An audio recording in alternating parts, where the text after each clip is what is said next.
Hi, everyone. Oh, just realized that my screen wasn't right. Oh, hello. I feel like this was the most I was ever like rushing to start a live stream this morning.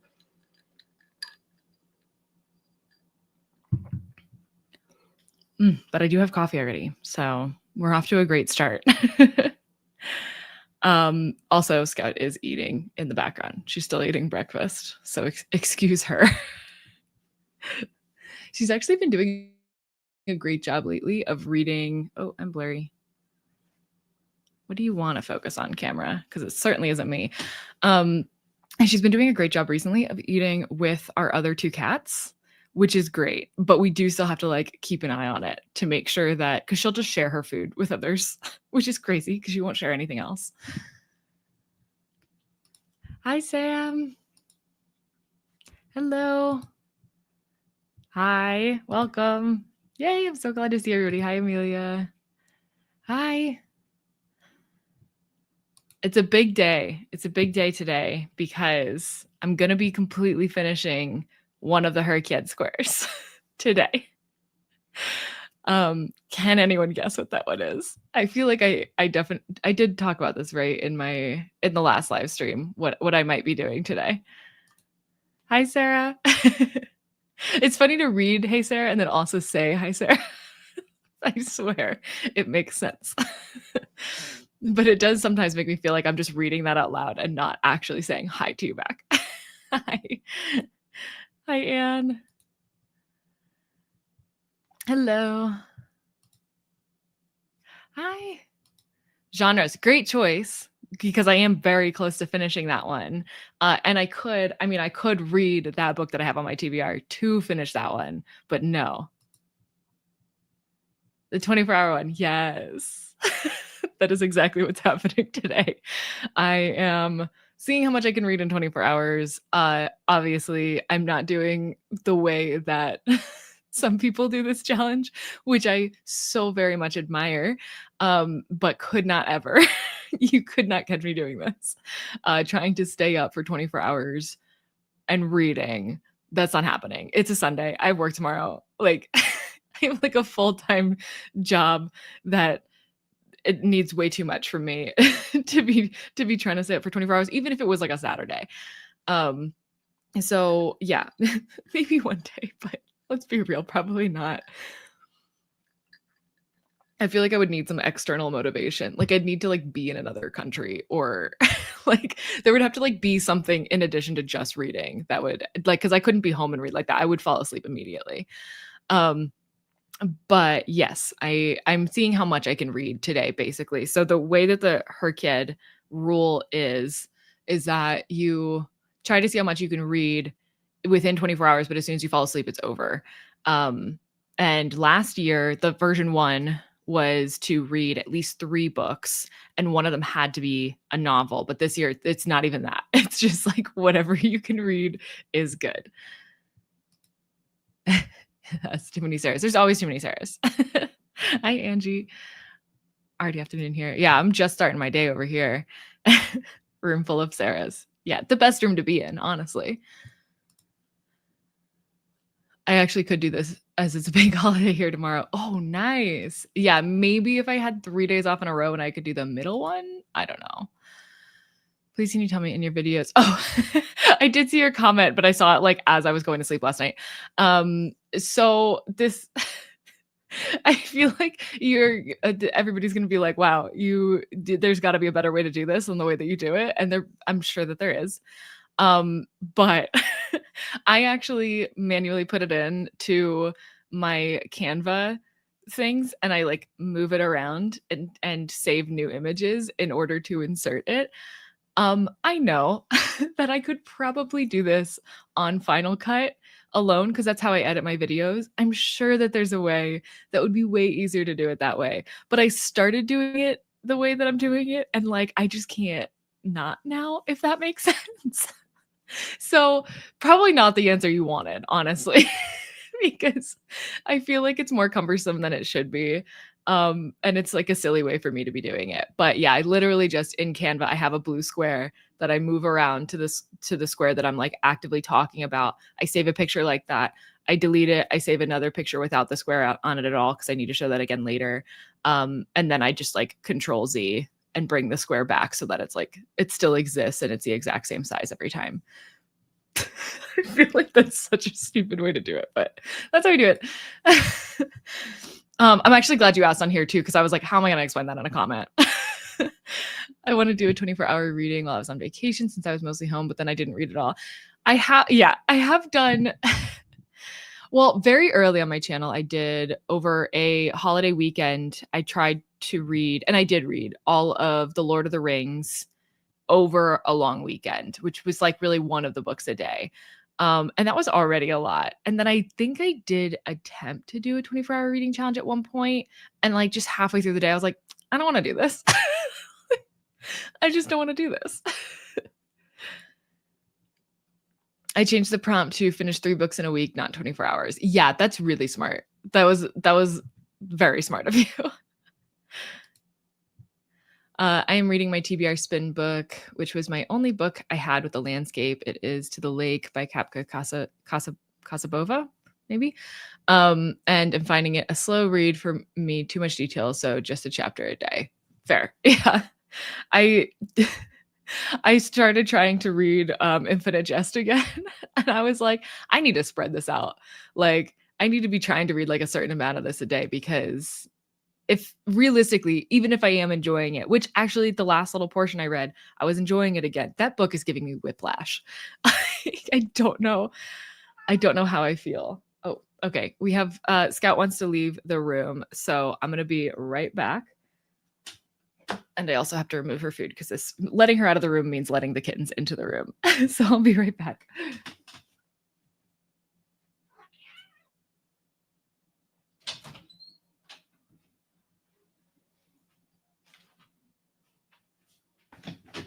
Okay, we're good. But yeah. So for hello, do you have this planned this live sprint to go today? 8 hours at least. I do think it'll be a longer one because usually I feel like I do between 3 and 4 sprints. I could see it going to like 5 or 6 maybe. I won't say longer than that because I have no idea, but I that's what I'm thinking. I'm not sure. I do think it would be nice. Okay. I've picked what books I'm reading today. And it's nothing that was on my TBR for the month, because I think it'd be really fun if I could read a full series today. And so I have in fact picked The Chronicles of Narnia. And I am able to get all but 2 of them as an audiobook from the library. I've already gotten it. If I had thought this more ahead, I would have been able to have all of them at the same time because like the wait is so short. But I literally decided this last night. So even when I scheduled the sprint, I was like, this doesn't mean I have to do the 24-hour thing that day. It doesn't mean that. But I feel like I had to fully give myself an out like every step of the way in order to actually be able to do it today.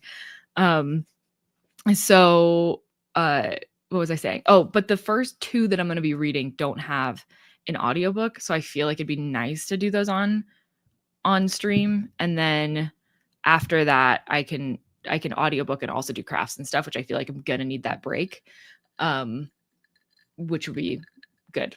So did that answer your question? I don't know, more than usual. I do the screenshots of Canva too to fill the squares. Okay, cool. Yeah, much easier to explain here. Ooh, reading Resurrection by Leo Tolstoy. It's really interesting. You know, I never hear anybody talk about any Tolstoy books besides the 2 that I've read, Anna Karenina and War and Peace. But I wouldn't mind reading more Tolstoy. I loved War and Peace. In fact, I do really want to go back and read Anna Karenina because I think I just wasn't ready when I read it. And I think that I'd like it a lot more now. New to your channel, I like it very much so far. Do you read for a living? Oh God, I wish. Or do you have a normal job? I do in fact have a normal job. It's like the most normal job. It would make you sick. I work for a software company. So I do work remotely, which is great. And And then I go to a co-working space like 3 times a week, just because that helps me mentally. I wouldn't say I'm extroverted, but I'm also not introverted. And so I need like some people around me sometimes. So yeah. But I do in fact have a normal job. I'm an instructional designer is my actual like job. Well, my job title is like long and annoying, but my actual like what I do is I'm an instructional designer. Also, yeah, welcome to the channel. Could still do 24 hours, but spread out in a week. That's true. Technically, with the Her Kid rules, that she has it set up so that it's not that. But I mean, I'm already doing whatever. Like, I'm already bringing in rules from 2 different areas and everything. So yeah, I totally could, and that's a good idea. Maybe I'll do that at someday. I built on my spin book, but that's fine. It's still off my TBR. Yes, absolutely. A DNF is still a win in TBR spin land. That needs to be like a shirt. A DNF is still a win. Hashtag TBR spin, because it rhymes. And so therefore it should be on a shirt. I changed the color on Canva by clicking the square, and then it gives you the option to change the background on that square. Yeah, I do that for when I complete the square. That's what I use. If I hadn't already chosen to do that, I guess I could have chosen like a different color for like I'm talking about the square now. But yeah, it is ambitious. Is it silly? Probably. I don't even know if this is actually. I did look up the reading times for Narnia, and everything says that I can. Most things say that I can. However, I'm also going to be chatting during this, obviously, and like I'm not going to fully be reading for 24 hours straight. But they are children's books, so I think that helps. And even if I don't make it today, I feel like this is really helpful. And as I had a commenter that pointed out, if I do read the Narnia books, then that's one of the series Stairway as well that I can cross off. So that would be good. I'm planning to finish the Nutmeg's Curse today, but also very tempted to start a new book. Yeah, I had a bunch of books that I could have been continuing on, but love the Narnia plan. I've had so little chance to read this week that I will stay as long as I possibly can while still doing what I need for the kids. Love it. Yes, please do. I need all the help I can get. Reading Hunchback, it's only 97 pages, so it'll be a quick read. Nice. Are you starting it? Do you think you'll be able to read the whole thing in sprints? I feel like you could. Especially if we're doing more today. Started Martyr today. Yay. Yes, I am actively reading Martyr as well. I don't know how far into the... Oh, I found it. Hold on. I'm almost halfway through Martyr. And I'm very back and forth on how I feel about it. Not to color your experience of starting it today. Also, new subscriber, found you through Her Kid. I'm reading The Girl on the Train. Crazy, I'm getting into it 10 years late, but whatever. That one still, I like think about reading because I'm the same way, like haven't read it, but I do love thrillers. And so I think it would be fun. But yeah, can't decide. On page 277 of The Serpent and the Wings of Night. Nice. I don't know how long that one is total. I feel like that's a long one. Maybe 500 pages. But should be able to get a lot towards it. I appreciated Anacrenita when it was done. But I loved War and Peace all the way through. Yes, that is a very good and accurate statement towards how I felt. I loved War and Peace all the way through. Obviously, reading the war parts is sometimes tough to get through, but I think I always like appreciated what he was doing. I think that he didn't need to say some of the things as many ways as he said them in the war scene specifically, or in like who tells history and all that kind of stuff. But even during those portions, I still felt more invested than like during a lot of the parts that I felt in Anna Karenina. But the end of Anna Karenina was really good. So yeah. I'll be reading Dinosaurs Without Bones, which I'm hoping to finish today. Nice. I love when people are able to finish books in these. Currently reading Children of Time by Tchaikovsky. Nice. I haven't read any of Tchaikovsky. Oh, reading The Dutch House today, hoping to finish it during sprints. That's the author of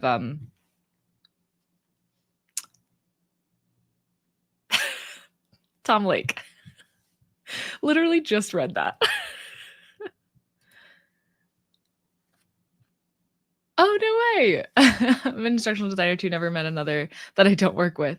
Yeah, I can't think of any others that I've met actually that I don't work with. I've met some people that work for like colleges and do something kind of similar. Although I'm pretty happy to be in the corporate. I don't know. There's things I really dislike about the corporate world, but there is usually more stability. Not lately. But like I'm glad that I don't have to work with professors because that sounds awful in college settings. We have a lot of people on our team that like came originally from working in like a collegiate atmosphere, and they have like horror stories of working with professors that want their like classes, their online version of their classes to look the exact same way somehow as an in-person class. I have to share this because I'm so excited. I had a meeting with one of our library branches that I'm now officially starting a book club there in September. Oh my gosh, that's awesome, Amelia. That's so cool to be doing it through the library too. That's such a good idea. Oh, that's so cool. Congrats. I can't wait to hear how it goes. I'm reading Mystery, A Shipwreck in Fiji. I read the first in the series because I hadn't read anything from Fiji before that. Ooh, it's set in 1915 and I enjoyed it. Nice. Is it when was it written? Is it like more of a modern book set in 1915, or is it like closer to that it came out? Because that would be interesting, especially like for a book set in Fiji, unless it's like by somebody from Fiji. Yes, so cool. I'm reading Scrap by Calla Henkel. What did I read by her? And did I finish it? Other People's Clothes? Was that by Calla Henkel? And did I finish it? Wait, did I actually read that? I did. Why can't I remember that book for the life of me? I want to read City of Girls. Oh, I didn't finish this comment. It's even making me want to start scrapbooking or commonplacing. What is commonplacing? Even though I have no time or crafting skills. You can't tell me about a new craft. This is dangerous territory you're in. I have a really hard time not picking up every craft I hear about. Okay, it's kind of like journaling, but for like a bunch of stuff. Commonplacing. It's kind of like bullet journaling, actually, which I've also already gotten into. So you're safe. Speaking of crafts, I just finished one. So I think I talked about this on like when I was putting my like little reading corner together. But I have like embroideries that I do there. And so this, I happen to have one of the like completed ones. This one I had completed for like over a year now. But this was my spring one. So I have one for each season. The summer one's up there right now hanging. But I just finished my fall one finally, which I started last year during fall and I hadn't finished. So I'm really happy to have finally finished it. And it's so cute. Okay. How cute is that? So I need to get it into its into its decorative hoop.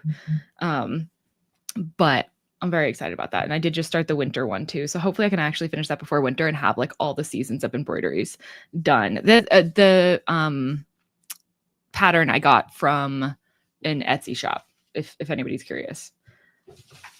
And I think I linked to it in the video where I talk about that reading corner. And I also finished a blanket that I'm obsessed with. It's going to be too hard to see like fully on camera, but I am obsessed with it. It's like a Gansey style blanket. And it's my favorite thing I've ever crocheted. I want to read City of Girls by Elizabeth Gilbert. I'm in the second half now. It's very long, but I'm enjoying it very much. I've heard good things about it. Although I can't remember at all what it is about. I'm in for the 6 sprints. I have so much to read and I'm really in the mood. Perfect. I'm also really in the mood, which is why I was like, okay, today's the day. I could finally admit to myself that today's the day. I'm reading The Red Scholar's Wake. I gave up on it the first time because I struggled with the names of people and places. So I have the audiobook to help me. Nice. Yeah. And sometimes for books like that, if you're struggling with it, likely somebody else struggled with it and then also made something online that can help. I've found that like if anytime I'm reading a book and I'm having a hard time, usually I can Google like list of, names and places with like short descriptions or something for the book. And like somebody's done it already, which is amazing. There's like a whole app that goes with Wheel of Time, by the way, which is a series I'm eventually going to read. I've been slowly collecting the books when I find them at like used bookstores or in the little library. So one day I'll tackle that. Curtis is in the last of that series now, which is honestly very impressive. I'm 25 pages in and those went really fast. So definitely think it'll be easy to finish. Nice. Yay. I'm going to dip between Nothing But the Rain and my book of the month pick, Maggie or A Man and a Woman Walk into a Bar. I like that you added that semicolon. That really did help my brain to know those are 2 different books. Nice. I haven't done book of the month in so long. I did it for a while, literally did it as long as I had needed to get the tote bag. And then I was like, that's enough. But I do kind of miss it sometimes. It's a nice way to do new releases. And to like find new authors. But I was also finding that like, I think I just needed to be pickier when I started using their thing. Bury Our Bones in the Midnight Soil is due back in the library in 2 days. So that's all I'm reading at the moment. I'm only 27% through the ebook, so I don't think I'll get it done in time. Ooh, well, hopefully today helps. And then maybe you'll get close enough to be like, okay, I can do this. I also really need to read Bury Our Bones. I'm so sorry to say I DNF Martyr at the moment. Or I wasn't in the headspace in the moment. I don't know how I just took your whole comment and like shoved it into way less words, even though they didn't make sense anymore. But that's okay. It is totally okay. I think I'm still going to try to read all of it, especially since it's the first Patreon book club book. So I feel like I want to read all of it, but it is totally fine for others to DNF. And I could definitely see that. I think headspace wise, I'm fine. It's just sometimes I really don't feel connected at all to the author. And sometimes I do, or not the author, the protagonist. So I think that's where I'm struggling. 512. Oh my gosh. I guess 500, right? I'm very impressed with myself. Trying to finish up books before the Booker Prize is announced on the 29th. Oh, big news. I'm getting the Booker ebooks again this year, which I'm so happy about. I'm so happy because sometimes it is so difficult to get to like really commit to doing Booker, especially being in the US, because sometimes the books aren't published yet, even in the UK. And then even the ones that are, sometimes are not available in the US to get. So now I know at the very least, I'll have PDF copies of each of the books. And I'm planning on some fun content for that I'm really excited about. So I can't wait. I'm now like so much more excited even than I already was. Same. I don't. Oh, the book maybe. I don't know. I am Patchett. Yes, that's the author. I DNF Martyr last year, but I'm still looking forward to the discussion because a lot of people love the book. Yeah, and I do think it'll be a good one because some people love it and some people don't. So I'm so curious to see how the conversation goes. I'm a professor for part of my role, but nobody does my teaching prep for me, and I am nice. Yeah, I think you would be okay to work with. I think really it's just like, it's the professors that have been doing what they're doing for so long and have like a very set in stone vision for their class. And then especially particularly when the pandemic happened, then it was like, oh, we need to shove all these classes that have been taught in person for so long into like an e-learning version of it so that like people can still go to school. And then it like all chaos breaking out. This Fiji series is written now as historical fiction. Okay, cool. So it also teaches me a lot. Nice. I love those. I love those. I feel like I learned a lot from Kite Runner. I finished Kite Runner, by the way. Kite Runner. That messed me up. That for real messed me up. It was so good. It was so good. Thank you. Oh, yay. Thank you. Yes. I'm actually I always thought embroidery seemed like the hardest thing in the world, but it's been really fun. This was the first thing I had ever embroidered, but I did do I tried each of the different kinds of flowers once in a separate, like on separate fabric first to kind of get a feel for it. Except I didn't do that for the rose ones, which was a huge risk because those I think were by far the hardest of the flowers to do. But it turned out okay. So I'm about 100 pages from the end of The Fraud by Zadie Smith. Not my favorite of hers, but she's branching out of her comfort zone. Cool. I haven't read any of Zadie Smith, but I do have White Teeth by her that I'm very much looking forward to. Beautiful. I love sewing. I always have projects on the go. Thank you very much. Yeah, I do some sewing, but I mostly just like resize stuff. I don't really like make things sewing wise. Although I did make a dress and a skirt once and they turned out okay. I do have a project that I've been in the middle of forever sewing. Thank you. I think I just have a craft mind. That's what I tell myself. It's like I have a mind for crafts and I can grab onto those very easily while there's a lot of things that I cannot grab onto. Yeah, I'm so excited. Nothing But the Rain is due back at the library tomorrow. I could renew it, but it's only 90-ish pages. Hoping to finish it today. Okay, yeah, you've got this. You can do it. Martyr. Martyr is about a guy who he's kind of got this like obsession with becoming or like being a martyr and like dying a martyr. So like dying for a good reason. So yeah, and he's in a weird place. And then like part of that comes from where his like how his parents died, or really his mom and I think his uncle maybe it was.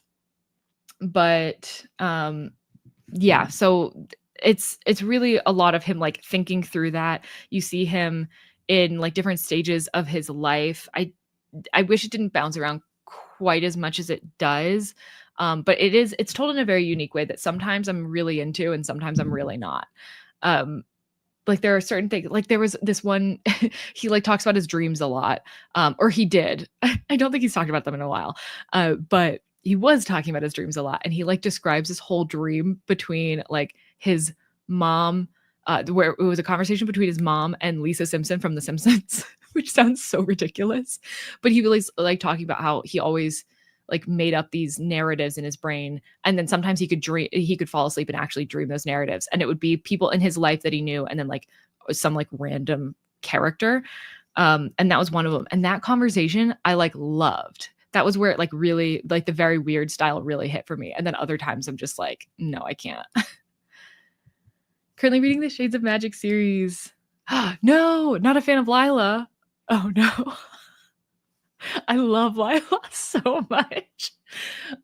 She is one of my favorite female protagonists. Actually, I really love her, but it's okay that you don't. I hope that you come around to her, but it's okay.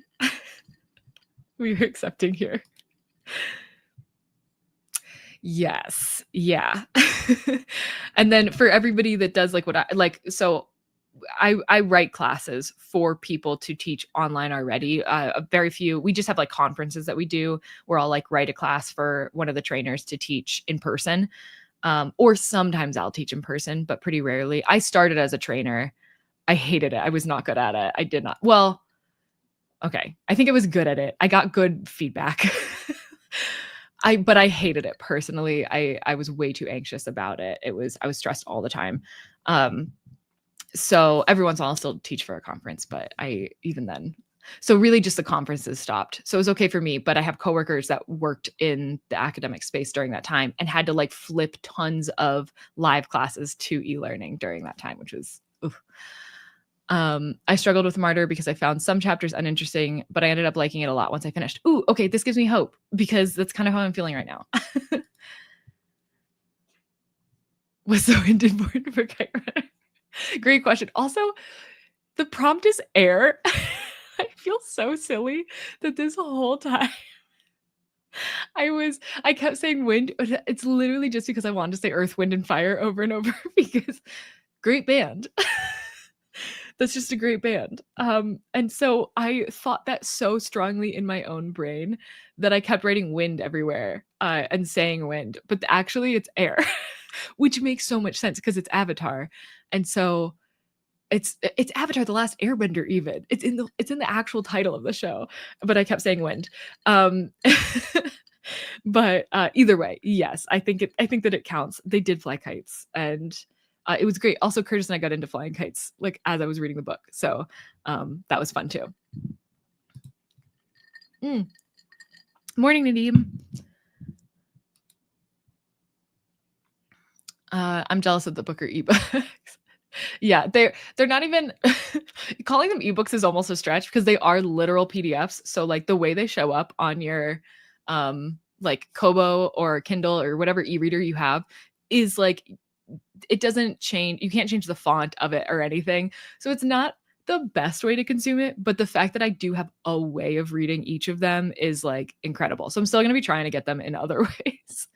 Just because it is kind of tough to read that way, especially my Kobo is pretty small. Like it's not that large. So having like a full page of like a Word document sized page of text right here is difficult. I have thought about, but it would be such a waste of paper. What I should do is like collect all of the pages that I've printed just like one side on, which I still would take way too long to even get a whole book of that. That's a silly idea.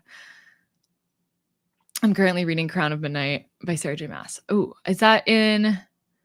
That's in the Thorn of Glass. Is that? Why does that sound weird when I'm saying it out loud? That's in that series, right? Which I think you were starting last time. I didn't like the Lisa Simpson dream. Fair. It's so weird. It was such a weird part of the book, but I actually really liked it. My favorite genre to read. That is a really hard question because I feel like it changes. I get really into genres and I'll read like a lot from that genre and then I'll switch to something else. So I've been really into fantasy lately, which I think a large part of that was because I like rediscovered my love of reading fantasy, where I really loved reading it in like high school and prior to that. But then I just stopped and I tried every once in a while. Like I read the Lord of the Rings and some of the Game of Thrones books like during that time and I enjoyed them, but it wasn't like what it used to be. And then I finally was able to like rediscover that actually through the Robin Hobb books. And now I really love fantasy again. So that was the phase that I was like going through, which I feel like I'm at the end of. I'm still doing it for Dungeon Crawler Carl because obviously I can't stop reading those books. But probably the books that I would most likely give 5 stars to, or most of my 5-star or favorite books is maybe like the best way to look at it, are literary fiction books. So I think that would, by that definition, have to be my favorite genre. But as far as like what I read completely, I think that I do a lot of different things like all the time. But literary fiction, if I could pick several, then it's a lot easier. It would be literary fiction, sci-fi, and thrillers probably. Although now I think fantasy could, but I need to separate myself from like me falling back in love with fantasy to see if it would actually be one of those top ones. But those traditionally have been the 3. And I would say that thriller, I've not been enjoying thrillers as much, although I think that's just the time of year. And once like October, November rolls back around, I'll be all about them again. That was a really good question, but difficult. Bit nervous how it will go in such a big city. I'm sure it'll be great because book people are the best. I started my in-person book club that I had in Florida, and it's still running without me even being in charge of it anymore. And I'm so glad that I started it. I was really nervous about it. I just did it through Meetup. Uh, but I'm so glad that I did it because I still like my best friends that I have are through that. The friend that I just had that visited, I met her through the book club. The friend that I talk about like reading the same books as all the time, who lives in San Francisco, I met her through book club. And we've like traveled to like different countries together and everything. So it was I'm so glad that I did it, but I was also very nervous at the beginning. But that just means you really care about it. And just remember, book people are super nice. And if you're nervous about what to talk about for small chat, or for small talk, like before it actually gets started, just talk about books. You always have a fallback topic. It's great. Okay, yeah, Thread of Glass series. My nephew gave me a Kindle. Oh, nice. I did have a Kindle. I switched to Kobo like maybe a year ago. Hello. Can you? And then you can like resize the words. Ooh, okay. I do have Calibre on, which I've never said that out loud before. I don't know if that's how it's pronounced. No, I don't know. But I do have that on my computer, so I could give that a shot. That is good to know. I will definitely try that. Nephew give me a Kindle. Oh, he's hoping it helps after my hand surgery on Tuesday. Ooh, yeah, true. Well, I hope that your surgery goes well. And then that's a really good idea for a gift for somebody that's getting hand surgery and also likes to read. Hello. Finally reading The Unbearable Lightness of Being, and oh my God, it might be my favorite book of the year. I haven't even heard of that one. I don't think, but I will definitely look that up now. That's such a glowing review. I set up a book club at work. Amelia tips same day each month. Bring cake, take turns picking books. Or we all put books into a tin and pick at random. Lots of questions online. Ooh, yeah, those are all great tips. We always picked ours in a poll system, but it was like pretty regular, the people that would show up, and that might be a little bit more tough, especially at the beginning of doing a library. I think I had picked the first 2 books for my book club, and then after that I did a poll. But I know some places do like, you have to have read the book in order to suggest it, so that like that it's going to be a good one to read. And then yeah, others kind of just like people throw out suggestions and other people pick from that. Yeah, and finding questions online, you can do that for a lot of books. I'm currently listening to Kingdom of the Wicked by Carrie Maniscalco. That's a fun last name, even if I'm pronouncing it wrong. And Mockingjay by Suzanne Collins. Nice. I've been kind of itching to reread the Hunger Games series and then read the prequels, which I might do at some point, but I don't know when. I worked in politics for a while, so small talk is no problem, although I hate it. Fair. Small talk about books is a lot more fun than small talk about literally anything else. Okay. Whew. We've been chatting for a while. Actually, less time than the last time that we that we did this. So I need to get up our little timer. And I need to get reading if I'm going to read this whole series today. But honestly, no pressure on myself. I care. I think it'd be cool to read the whole series today, but like I also don't care. Does that make sense? I just want to have fun. I want to read and I want to have fun. I am going to be reading. There's a debate about which way is like the way to read the Narnia books, because HarperCollins, when they started publishing them, published them in chronological order rather than in publication order, which really just means the first book, it's a prequel, but it was actually published between these 2 books down here, the 6th and 7th book. But they said that that's what C.S. Lewis said to do, but also there's like letters that he's written that's been like, it literally doesn't matter. And then I read that The Magician's Nephew, which is the prequel, is a lot more rewarding if you've read other books before that. So I think that I'm going to do it in publication order. I also think it'd be like kind of a nice break up to be getting close to the end and then like get that prequel context and then continue on. So I think I'm going to do it in that way. And then also it would mean that after I finish reading the first 2 books, I would have audiobooks the rest of the way. So if I'm really not feeling it at any point, I like have that option to switch to.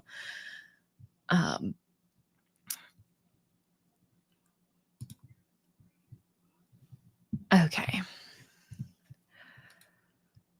I've not been able to read hardback books for a while because of the pains. I'm hoping that solves the problem. Yeah, I hope so. Oh, that really stinks. Or I wonder if there's like something you could have to hold up. It would mean that you'd have to like sit in very specific ways probably, or like always have a desk in front of you, but they're like almost like a cookbook thing that like holds open cookbooks and then you could just like turn the page. But yeah, hopefully like just the surgery itself will fix it. And in the meantime, you'll have the Kindle. After I read Sunrise on the Reaping, I really wanted to read the trilogy in order, so I definitely recommend rereading after instead. Oh, okay. Interesting. Yeah, maybe I'll do that then. Happy to be joining my first sprints. Yay, welcome, Lauren. Love your Herkiad videos. Thank you. Oh, and just joined first sprint ever. Well, welcome in. Harshita, is that how it's pronounced? Welcome in. I'm glad you're here. Okay. Screen share. And where is it? There we go. Okay, so 40 minutes. I'm going to be starting with The Lion, the Witch, and the Wardrobe. Oh, and for those of you that did just join, I'm working on finishing a Herkiad Square today. In that I'm trying to read as many books as I can in 24 hours, while also going to bed at a reasonable time. That should be the name of the video that I'm filming today about this experience. A 24-hour reading challenge while also going to bed at a reasonable time. I already suggested the books for the poll. Nice. But all the advertising is, of course, done by the library. I'm also nervous because I want it to be a success for the library. Oh, I'm sure that it will be. I was trying to think of ways to, I mean, if anybody is near where Amelia is, I'm like, how do we get more people to come to this? But yeah, it's all, it makes sense that it's all through the library. But hopefully they do a good job of getting the word out. And then, once you have one, then likely people will tell their friends too, if they have other friends that read. I did try to read Lovely One and it was really painful. Ooh. After ready for reading, meal has been finished. All right, ready for reading, meal has been finished. Sometimes my brain, the way it reads words, I swear I'm not dyslexic. Yes. Was it your comment that was like, also you could, if you did Narnia? I know that there was a comment that was like, that said that. And I was like, that is a good point. Because I really wanted to do Series of Unfortunate Events. But also then I remembered that I'd already technically read some of those and DNFs don't, or I mean, not DNFs, rereads don't count for Herkiad. So I wouldn't have been able to count the books towards like anything. No, it wasn't yours. Okay. I need to go and look it up again because I'm going to reference it in the video that I'm filming today. But but yeah, also works for that, which is great because I'm so far behind on the reading, the read along that I was going to do for the 4-book series that I was planning to have for my Herkiad books, that it doesn't even really make sense for me to like really push trying to get through that, especially before the Booker books are announced. So now I know that I won't be reading that till later. So I feel like the Narnia books are a good way to do it.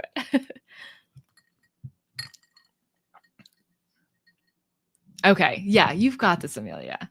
Doing presentations in front of 100 people. Yeah, it's just, you're just nervous because you care about it. And that's a good kind of nervous, even if it is nerve-wracking. I only never thought I'd be running a book club in a library in Berlin. That's all. Oh, that's so awesome, though. I'm very excited to hear how the first one goes. Okay, let's go ahead and get started with our first reading sprint. I'll also probably get up to make some oatmeal because I haven't had breakfast yet. But I think I'll sit and read a little bit first because now I'm getting really excited. Okay, happy reading, everybody.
Okay, first reading sprint done.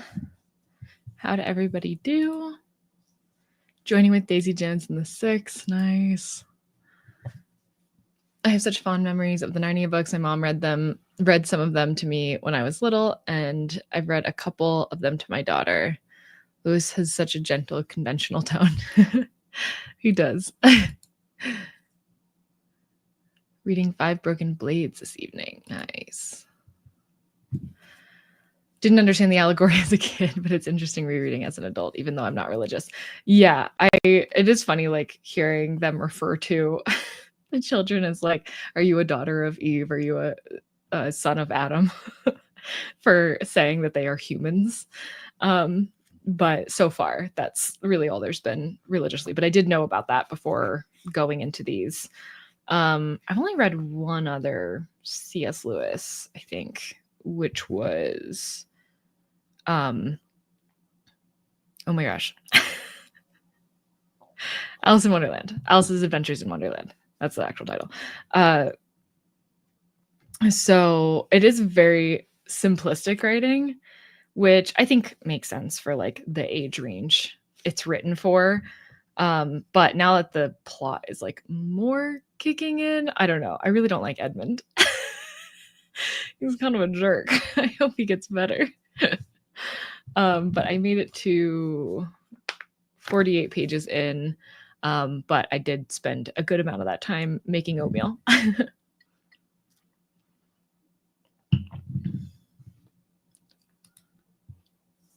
41 pages, nice. Do you enjoy your book? I am enjoying it. I think it was a little like, well, no, because they Narnia happens, like they're in, or Narnia is found within like 4 pages, which I did not expect. I do think I actually read a portion of The Magician's Nephew when I was younger. I had like this huge book that was all of the books in one, and it was printed in chronological order. So The Magician's Nephew was first. And I remember reading some of it. I don't think I finished it. But I remember like not really liking it as a kid, but I think that that's because well, one, I've heard that The Lion, the Witch, and the Wardrobe is a way better introduction. It is the book he wrote first in this series.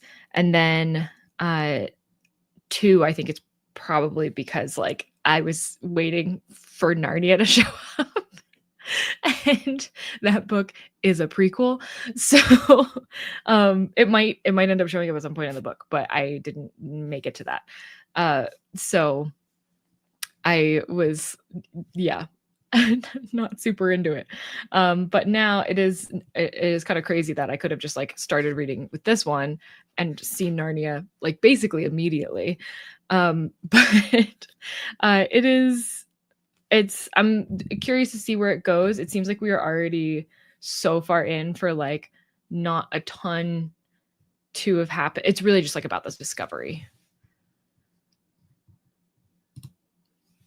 I read a few short little chapters of The Unbearable Lightness and then started The Dry Heat by Natalia Ginsburg. Ooh, I don't think I know what The Dry Heat is. See, I still always want to look up books, even though I feel like I don't have time for all that. There's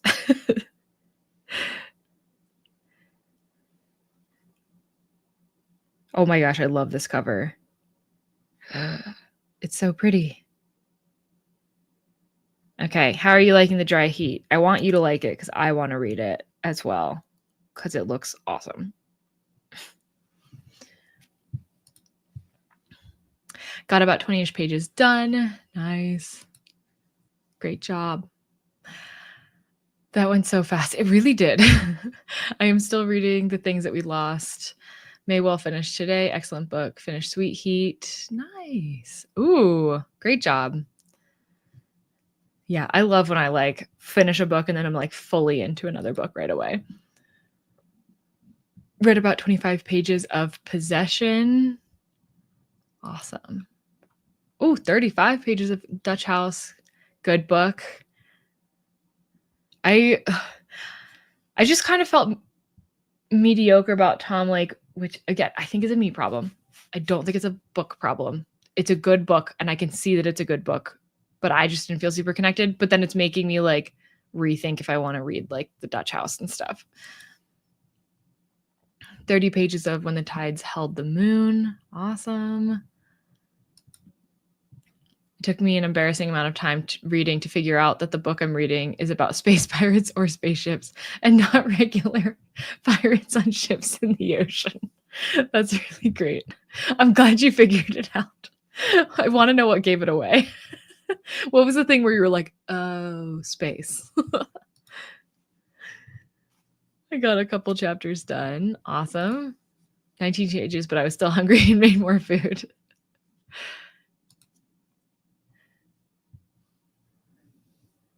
Love. Thank you for saying what book, because I am so bad whenever somebody like responds to somebody else's comment. I'm like, I don't know. Enjoying it so far, halfway through. Will you upload the stream afterwards? I watched your last stream on several nights. Yeah, it gets saved to my YouTube right after. I don't actually need to do anything. It just gets saved there. I don't honestly couldn't tell you how it works.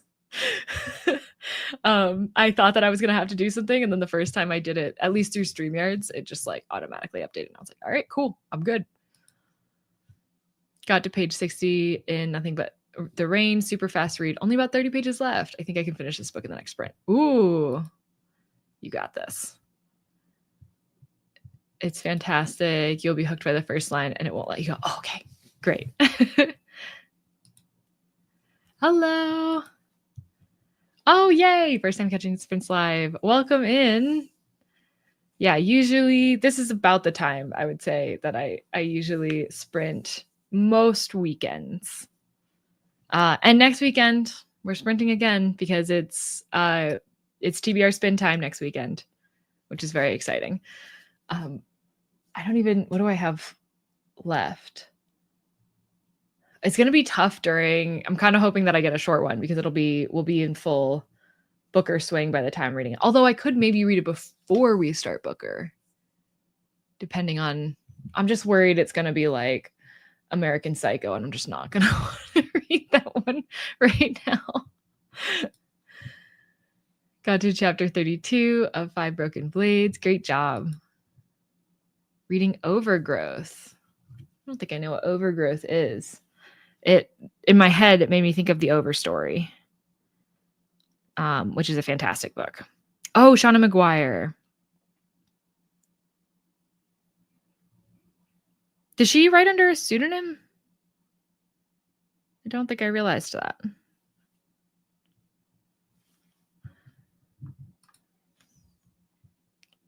And it's 85 pages. I can finish it by the next part. Nice. That's perfect. My first one. Oh, yay. Welcome, Aaron. Reading Bury Our Bones in the Midnight Soil, and I'm hooked. Oh, great news. Great news, because I really need to read that. I need to figure out what, because originally, okay, this is bad. I got it as an ARC, as an eGalley ARC, and I still haven't read it, which makes me feel very guilty. I hate when I can't read them before they come out or like in the month that they come out.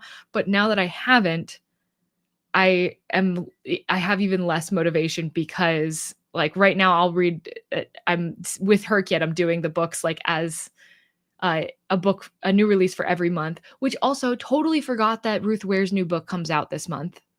And I could have done that one for July instead of House of Beth, which I've just started. I mean, I'm barely into it.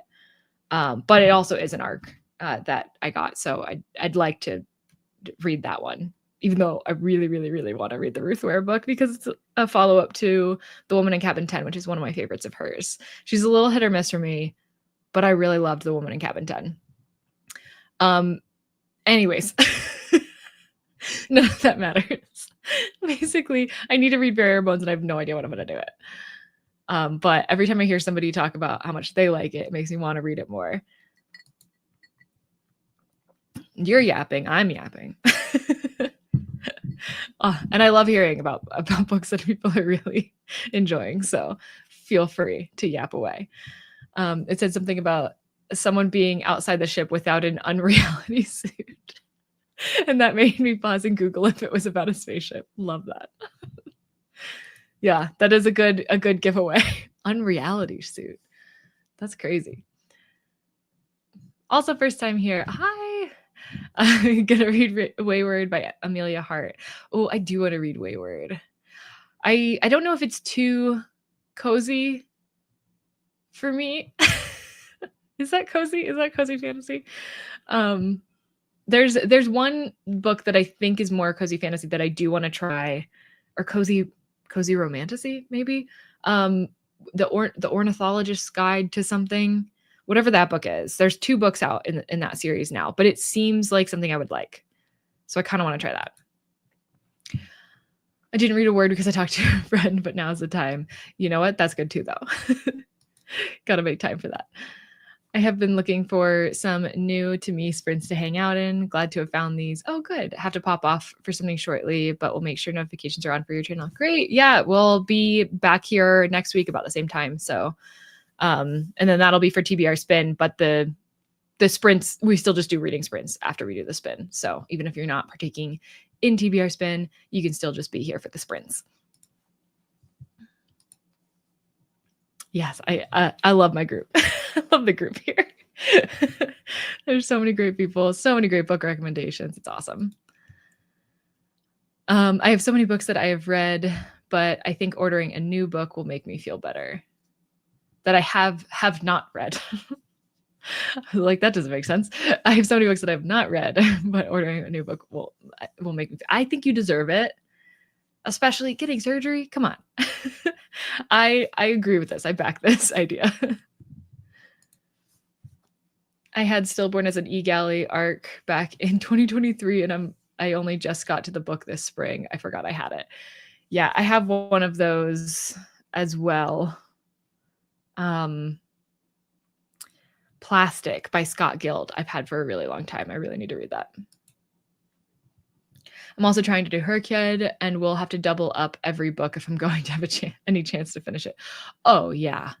I do worry about that, like that there's going to be a time when it's going to be really hard to get books to count for 2 squares. Like right now, I don't really have to think about it. And like, I know that something is going to work, but eventually that's not going to be the case anymore. And I literally have no idea what I'm going to do when it comes to that. Like I have no plans. Do you use a bookish app like Fable or Rito? I don't think I've heard of Rito. I have heard of Fable, but I use Storygraph. That's where I put like all my rankings for books and track what I'm reading and everything. I feel like I've been bad about updating it lately. In fact, it probably says that it's probably not super accurate. Yeah, it says that I'm still reading Kite Runner, which I have in fact finished. And I don't have on there. I should really be updating these books as I'm reading them too. But usually I feel like just this past month, I've been a little bit bad about updating it. But usually I'm pretty good about updating my books on Storygraph so that it shows what I'm currently reading. And then also that's where I put in my ratings. I just really personally love the wrap up that they do at the end of the year. I also like that it is owned by like very few people. And I saw a talk that the creator of Storygraph did, and that like kind of solidified for me. It was so good. She's like, it's just awesome that she was able to make something like Storygraph, especially before Fable and Rito, or well, I don't know about Rito, but before Fable was around and like Goodreads was the only option. And then she was able to like fully create this thing while she was in school. It's so cool. And they're constantly updating to make things better. There's also like a cool buddy read system, read along thing that you can do, a book club. Like there's a few different things that just like our readers are already doing. And then it gives you like a platform to do those things. I'm sure that other sites at this point have them now, but I love supporting Storygraph personally. Maybe one day I'll explore the others, but for right now, I'm super happy on Storygraph. I think in the description of this, I've been trying to, I don't know if I've gotten fully in the habit of doing it every stream, but I try to, in the description of every stream that I do, put my Storygraph channel and like Instagram and that kind of stuff.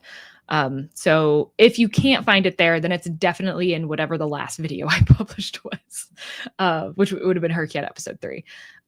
So yeah. Shauna McGuire writes under Mira Grant for sci-fi horror. Okay. And A. Deborah Baker for children's books. Oh, interesting. I did not know that.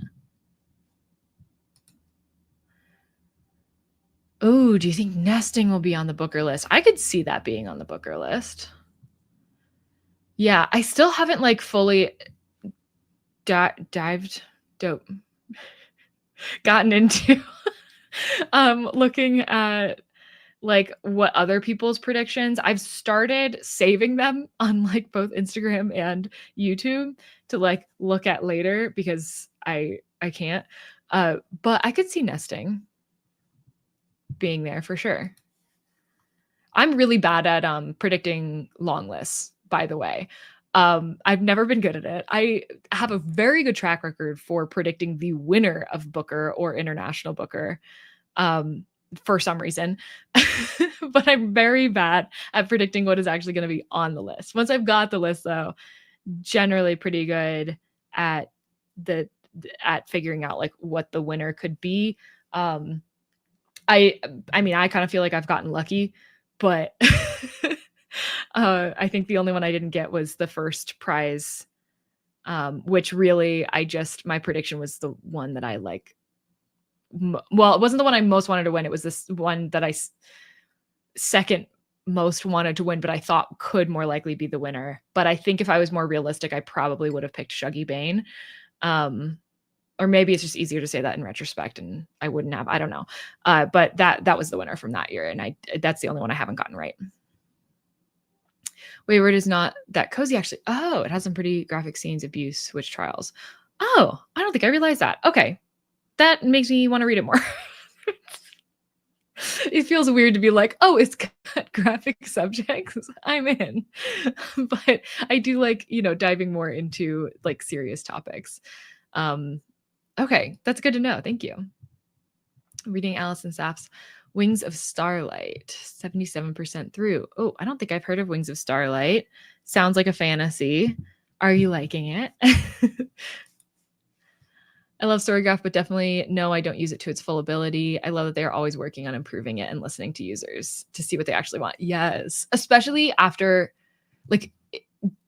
having just Goodreads for so long as readers and then getting Storygraph where like you just can request something or say, add a ticket in somewhere and like you can see it progress through the like ticketing system or like get voted on by other people. It's just so cool to like have something like that where it feels like they actually care about what readers are already doing and then creating a place that they can use it better. I also don't use it to its full ability because there's so much to it that like, I think really its aim is not necessarily for each person to use everything that it offers, but to offer anything somebody could want and like to continue to add to those. I decided to start Her Kid because of you, and I'm super excited to get into it because I'm finishing this year's Pop Sugar Challenge and need the joy of another bookish challenge waiting for me. I've always wanted to try out the Pop Sugar Challenge. And I know I've like printed out what it is in the past, and there's like this period of time towards the end of the year where I'm like, I should do a video to see like how many of the challenges I've just like naturally been able to meet and then like what I have left and just like see if I can do it, which is so silly because I feel like they're actually not that easy to match stuff into, although I haven't paid attention to them in like the past 2 years. So maybe it's different, but some of the things were like really difficult. I remember where I would have really had to think about like what I was going to read for them. But I haven't looked at what it is this year. That could be fun. Maybe just like a little Patreon video or something, something less serious. I got both of them for the women's prize. Awesome.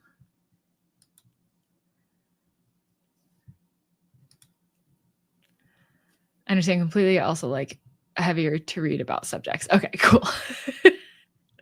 So it's a weird thing to say out loud sometimes. Also, whenever I say talk about a thriller and I'm like, I'm having a fun time.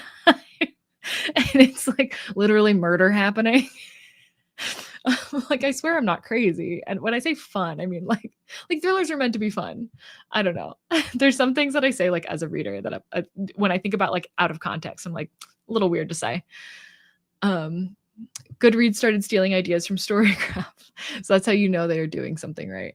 It's pathetic because they don't care at all about readers and don't do any improvements for years. I know. Yeah, Goodreads drives me crazy. I don't use it at all anymore.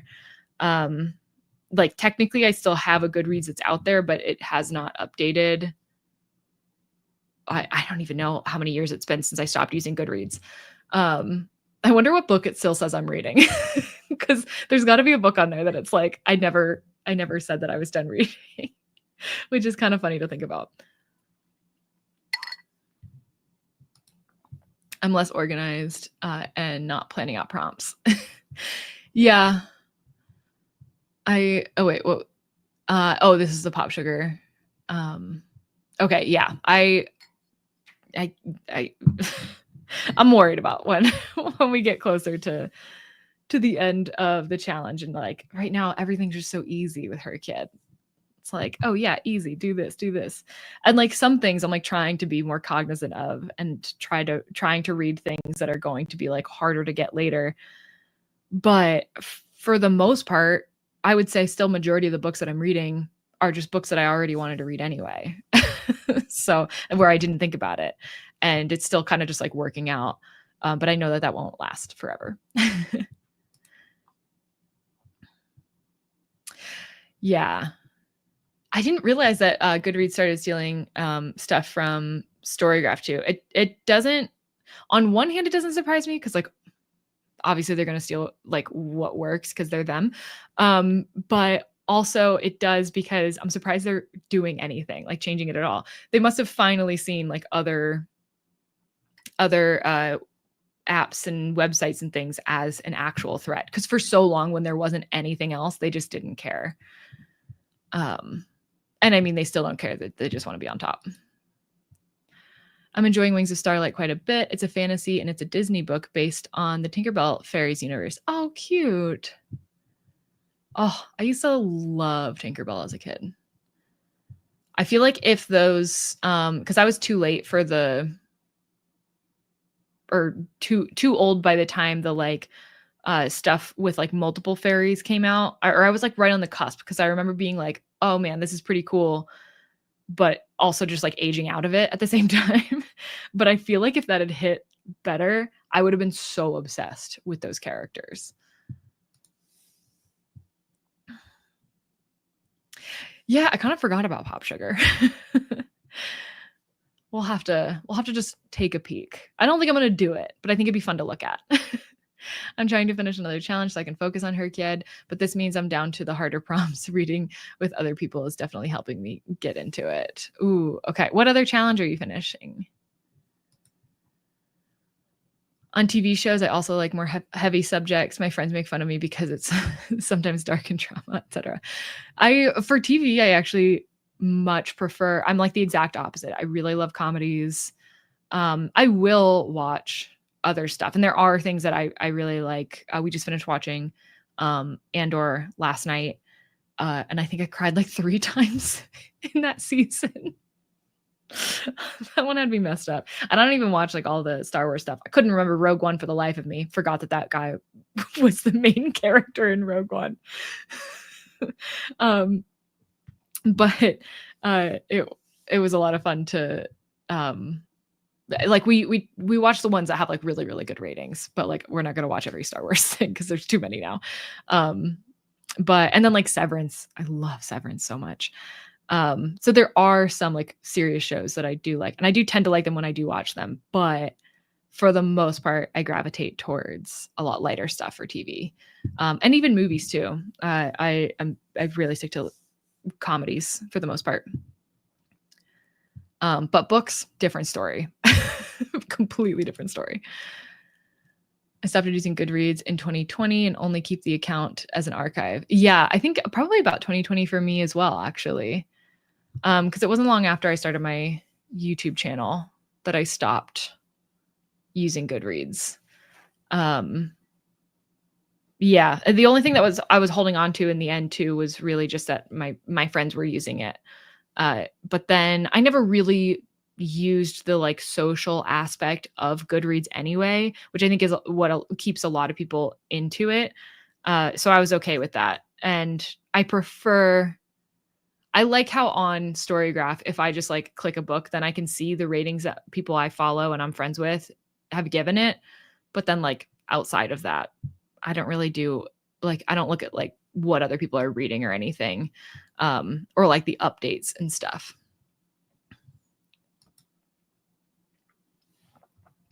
I only keep Goodreads as it has slightly different filters that you can use to sort your TBR for reading challenges. Oh, that's cool. That is nice. I could see that. Whew. Oh, I lost my place. There we go. I've started putting all the prompts from readathons, etc., into a mug and then just take my time doing them. Oh, that's fun. But then I don't do competitive readathons / challenges, so they tend to encourage taking time. I do like the idea of that. I really loved spinning a wheel of the Hercad prompts. I felt like that was really fun. So I could definitely see myself doing that again after I've finished reading all the Booker books. But how am I doing with that? With the books that I picked for that? I'm doing okay. I don't think I'll finish all of the ones from that, but I think I'll definitely finish a majority of them. I'm going to blame Dungeon Crawler Carl for anything I don't read because it's too good. It's too much fun. I'm halfway through Ordinary Saints from Waterstone's debut long list. It's brilliant. Oh, I didn't realize Waterstones did a thing. Did they do like a debut award or something? I still love Tinkerbell. I also wither away when I don't get attention.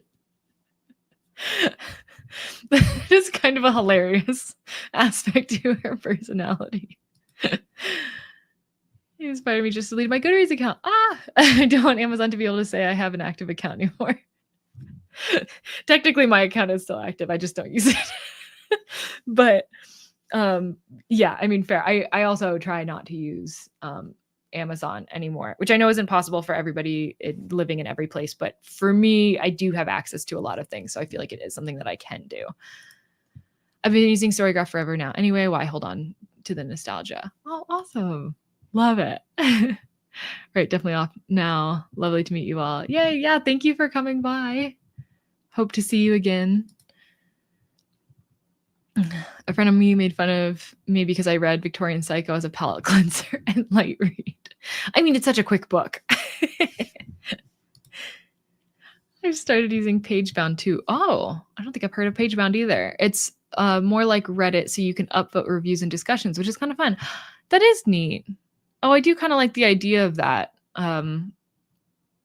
There's been times that I wish that I could have done that on Goodreads when I do, because like sometimes I'll still use Goodreads to look at reviews of things, or because that's just where the most people are still. So sometimes I'll look at that, and I think that's the only reason why I ever go on there anymore. Yeah. But there have been times that I've read some of the reviews on there and I've wished that I could upvote some and downvote others. Oh yeah, there we go. Elizabeth's the same. I use Goodreads to read reviews, but don't track books there anymore. My favorite part of Storygraph is their new personalized tabs. It's so amazingly accurate, really understands my tastes. Yeah, I've thought about for a long time doing a video with the personalized recommendations that Storygraph gives. There's a few different Storygraph related video ideas that I have. I just feel like I'm a lot worse at doing like a video where I'm like, these are the books I'm going to read and then like read them. Like, it always puts me into a reading slump. So I need to like figure out like a better balance for that or something. I don't know. Maybe if I did like the personalized recommendations, but I didn't do all of them up front at the beginning of the video, but like that instead did it, after I finished a book, do it again or something like that. That would make sense. People don't know how many things are owned by Amazon. Someone told me yesterday that Abe Books was owned by Amazon. Yes. Yeah. Very disappointing. They bought out, what did they buy? Book Depository, I think. But then they closed it down. So, Not sure why. Pretty rude because that was a way that I could get books with different covers than the US covers, which was really awesome. But whatever. I once heard the owner of Storygraph saying that they don't do the social stuff because it can put a lot of pressure on people and they already have enough of that on other apps. Yes. Yeah. I've heard her say that too, which I really like. So you can't do like the sorting books by ratings and things like that. Which I actually really love that that's like a part of it, because whenever I think about a book that is low rated, which is why I took that, that was one of the version 1 prompts of Herkiad that I decided not to continue, like not to bring over into my like combined version, was reading the 5, I think, lowest rated books on your TBR. Because I really hate reading books knowing in my head that it is the lowest rated thing that I have. It's just such a bad way to go into a book, like to just be expecting it to not be good. And as much as you can like say, oh, I'm going to be like open-minded though, like I might like it. I personally have a hard time actually putting that into practice. But yeah, and it does. I do think that having the social like upfront from Goodreads is like, I don't know.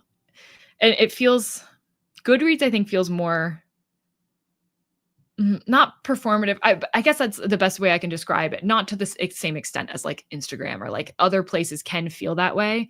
But I think Goodreads lends itself more to potentially feeling that way than any other like bookish app. And books shouldn't be that way. Like that should not be the way that books feel. And Storygraph really does feel like it's, I don't know, just like for readers, which is really awesome. Expert mode, queer reading challenge. Ooh, the prompt is for something like a sapphic Chuck Tingle style. I'm not into Chuck Tingle, but I found a book about a woman marrying a ship. That is hilarious. Oh my gosh, I've not heard of this challenge, but now I need to look into it because that prompt is like so funny. Victorian Psycho is an interesting read for sure. Yeah, I agree.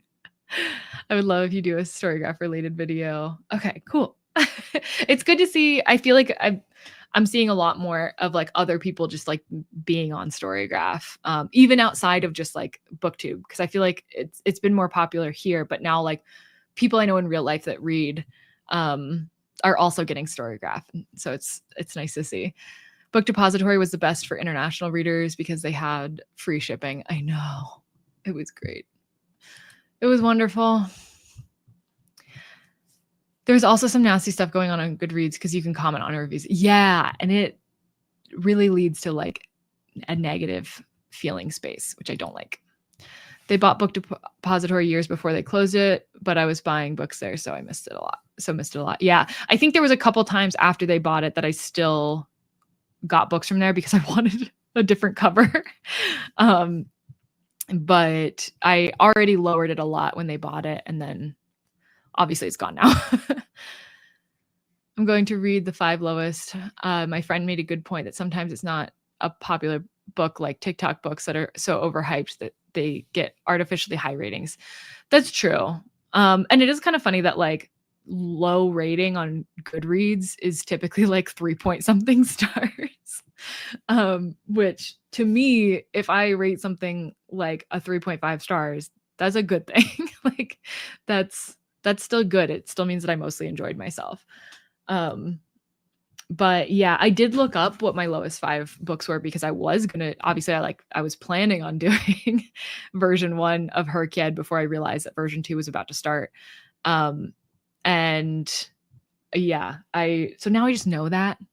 But one of them was Moby Dick, which is a classic. So like, is that because that's got to be because so many people were forced to read it for school? And like, of course, who knows? I might not like it. I've only read one Dickens and it's Christmas Carol. So like, I feel like that's not even a great representation of what his books are typically like. But yeah, that was one of the lowest rated books on my TBR was Moby Dick. One of them I ended up unhauling in my try a chapter video. But one of them I tried a chapter of in the Storygraph version of that, which was Tarantulus.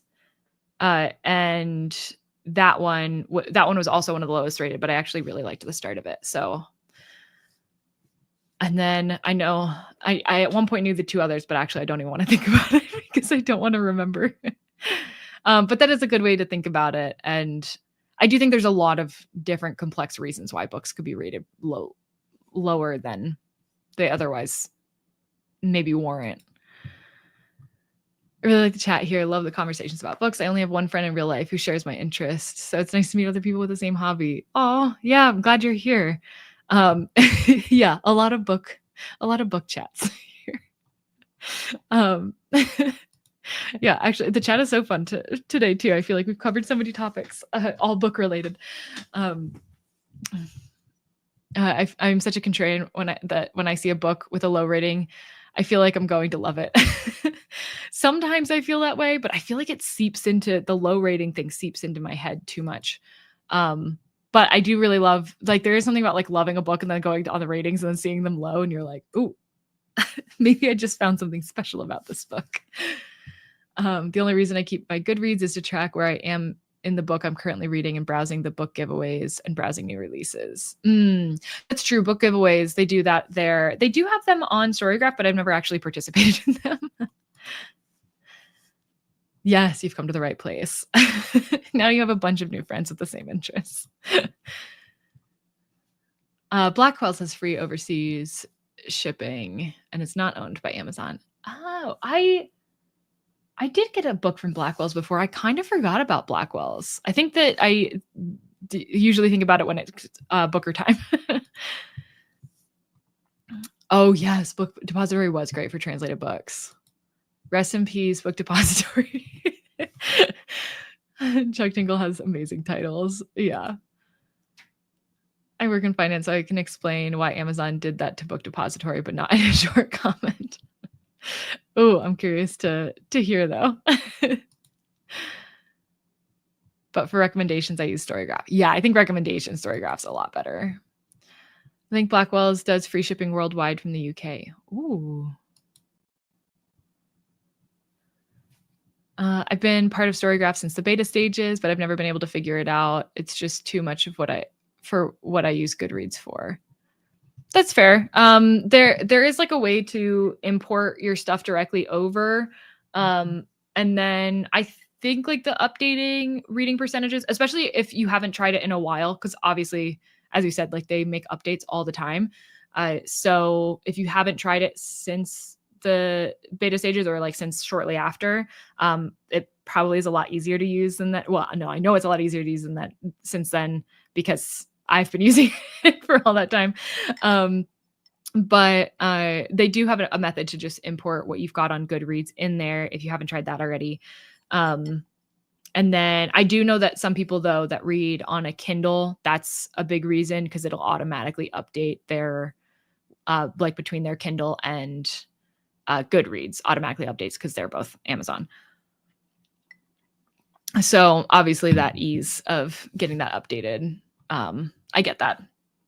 But also Kobo's great. Shameless Kobo plug. Actually, yeah, it can be shameless. It's not like I own Kobo. I really like it, and I didn't expect to. I didn't expect it to be as like I can't even tell the difference between the two, honestly. I mean, some things I can because it works way better at the library, and I prefer to work better with the library than to work better with like Goodreads or something, obviously, since I don't use Goodreads.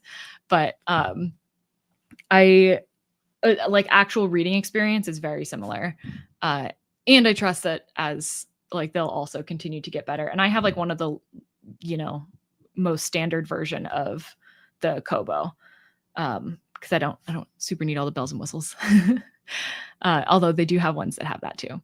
Blackwell stopped shipping to the US, but they started shipments again. Oh, okay. Maybe that's why I haven't used it in a while. It probably hasn't even come up as an option. Blackwell's is great. Ordered from them a few times. Moby Dick is fantastic. I recommend the abridged version to skip over the whaling bits. I don't know what version I have. Probably not the abridged version, just looking at it. But that's good to know. If someone needs help with Storygraph, you can always contact me via Instagram or Discord. I would love to help. Oh yeah. Amelia is great at Storygraph. I can confirm. She's also got some challenges on there if anybody wants to join. No hate for Chuck Tingle, just not my style. That is completely fair. He has a very specific style. Almost all my lowest rated ended up being 4 stars for me. They were likely low rated because queer feminists are weird. Yeah, then if that's the reason why they're low rated, then people are stupid. How do you get Blackwells in dollars? Oh, that's a good question. I feel like I don't really know. It's been a while since I've ordered from Blackwells. I just know that I have because I have a bookmark from them. Actually, I have several bookmarks from them. I found an interesting Booker Prize prediction on Goodreads. Ooh, feel free to share. I don't know if you can share in links, or I don't know if you can share links in the chat, but feel free to Instagram me or something if you want with that prize prediction. It calculates in dollars automatically. Okay, I thought so. Their prices are usually good. I have the Kobo Nia. Ooh, I don't remember what this is called. The Clara. Oh my gosh, it just came back to me. I believe I have the Clara, like 2E or something. Is that the one that's black and white? It's black and white. It's the black and white one. It's like the equivalent of the Paperwhite in Kindle, which is what I had when I had a Kindle. But now it's the Kobo version of that, I guess. It's very similar. Okay, we should really get reading. This has been too much fun. But yeah, let's go ahead and get started. I can't believe these are only our second sprints and it's like 11 o'clock here. But let's get into another sprint. Happy reading, everybody.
Okay.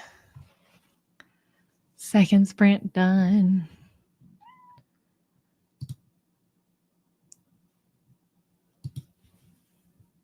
Does the Kobo work with NetGalley arcs? It does. It didn't for a little bit, but it does now. There was, as NetGalley was transitioning to having their ebooks be not EPUBs, but the version where you need to like basically sign in. There's a better word for it that I can't think of right now. To get the book, and which just like makes it so that you can't have the book forever. So they transitioned into that, and they had it working with Kindle, but it wasn't working with Kobo. But then after like a month or two, they fixed it. And so it is working with Kobo again. Ooh, got a refurbished Kobo, Nia. Nice. I can't remember if mine was refurbished. A lot of the stuff that I get, like the camera that I used to film, that's refurbished. Refurbished stuff, man. I love that companies do that. I think that that's so wonderful. And also, you know that like it's been thoroughly checked over, which you don't even know for like a fully new product. Oh, but you're thinking about buying an e-reader. I love mine. I tend to read on this at night.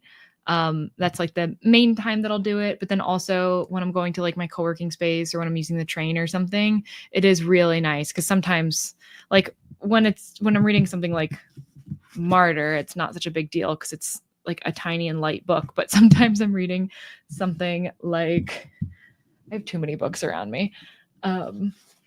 Something like Dungeon Crawler Carl, and this is big. This would take up too much space in my backpack to go to the co-working space. I don't want to carry it around when I'm taking the train, and I have to like carry everything I'm taking with me constantly. So then this is really good for that.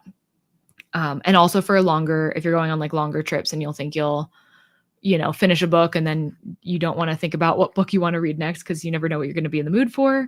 And you have like several books on there, then it's awesome.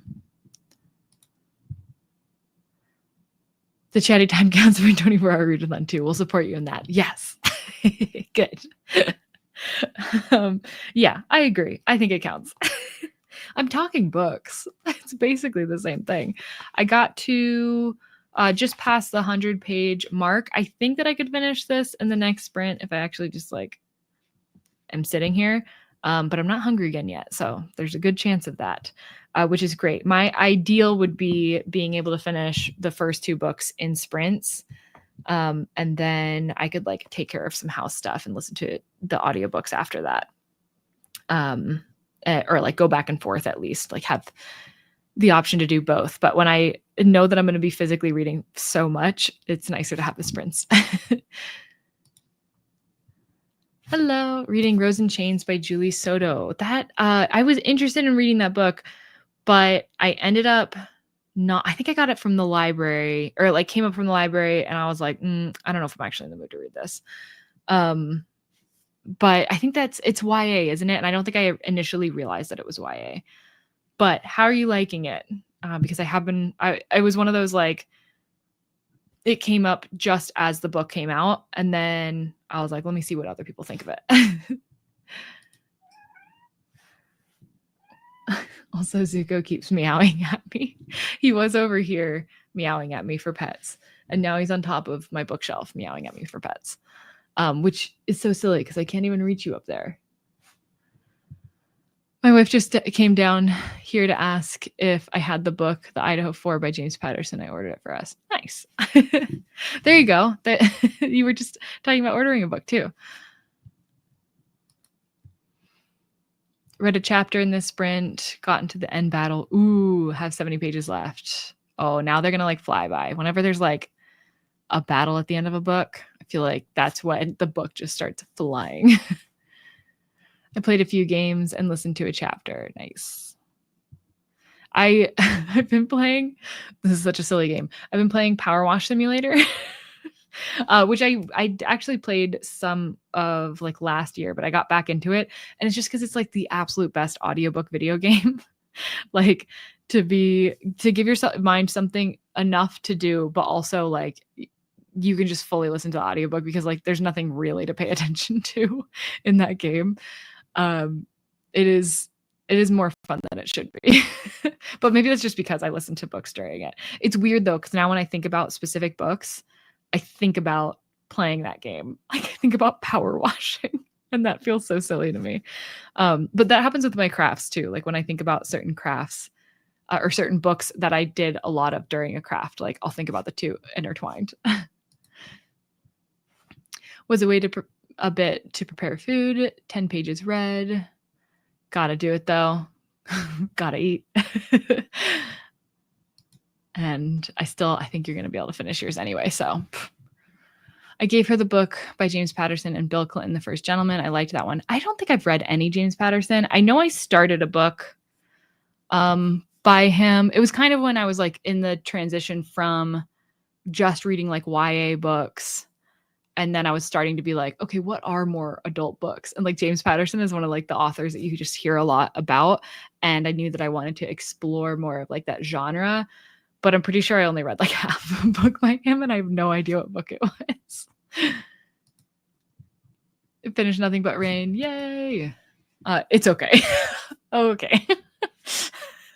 It's still yay that you finished. Now laundry and pick up another book. Ooh, I'm excited to see what you end up going with. I ended up buying the ebook of Priory of the Orange Tree because I couldn't keep carrying it around.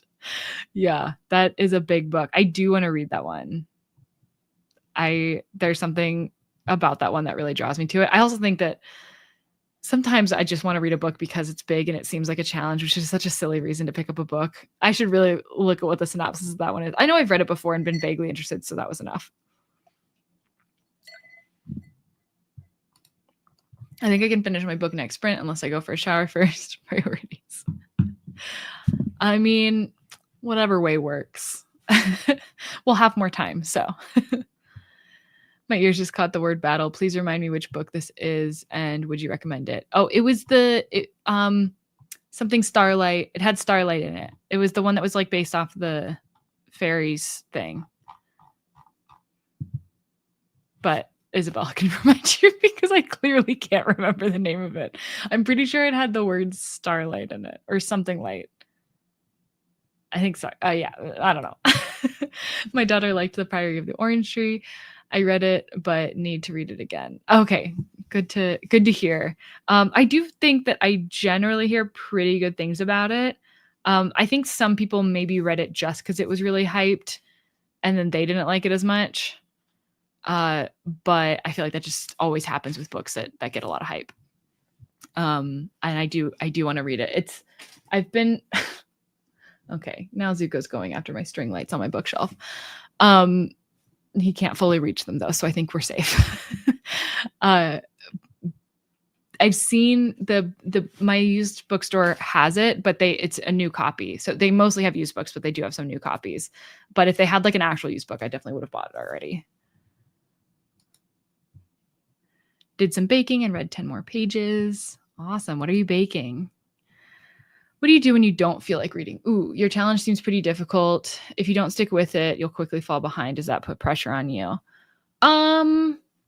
Yeah, a little bit. But I think I average out at about 7 to 8 books read per month, even when I go through periods of like that's including going through periods of not wanting to read as much.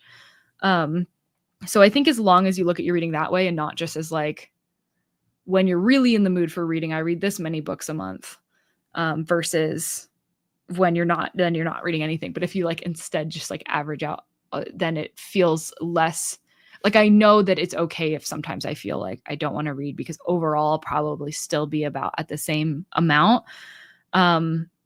So yeah, I think that helps. Like last month I did kind of struggle, but then I was like, oh yeah, I have Heartstopper and I can like easily read those.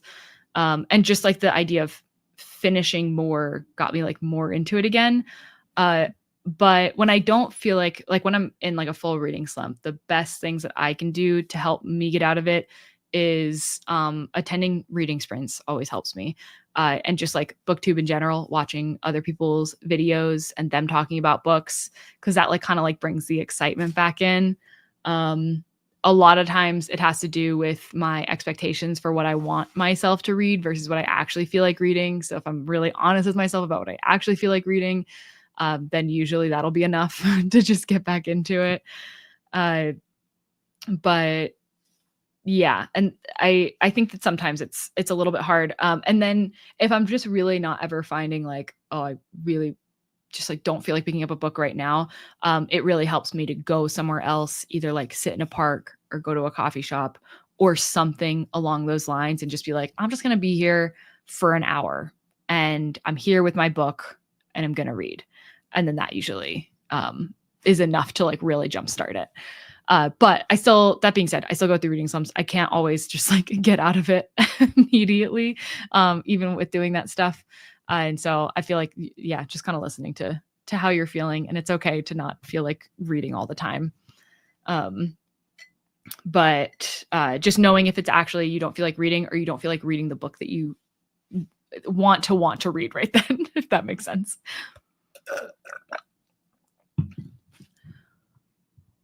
And also I fully acknowledge that like the challenge that I'm doing is ridiculous and super intense, but also it doesn't matter, like in the grand scheme of things. Like if I don't finish every prompt by, like, obviously I'm going to try. I want to do it. But if the absolute worst case scenario is like this helps me a lot too. And I've learned this through therapy, is like, think of the absolute worst case scenario. Is it really that bad? The absolute worst case scenario in this is that I don't finish the challenge.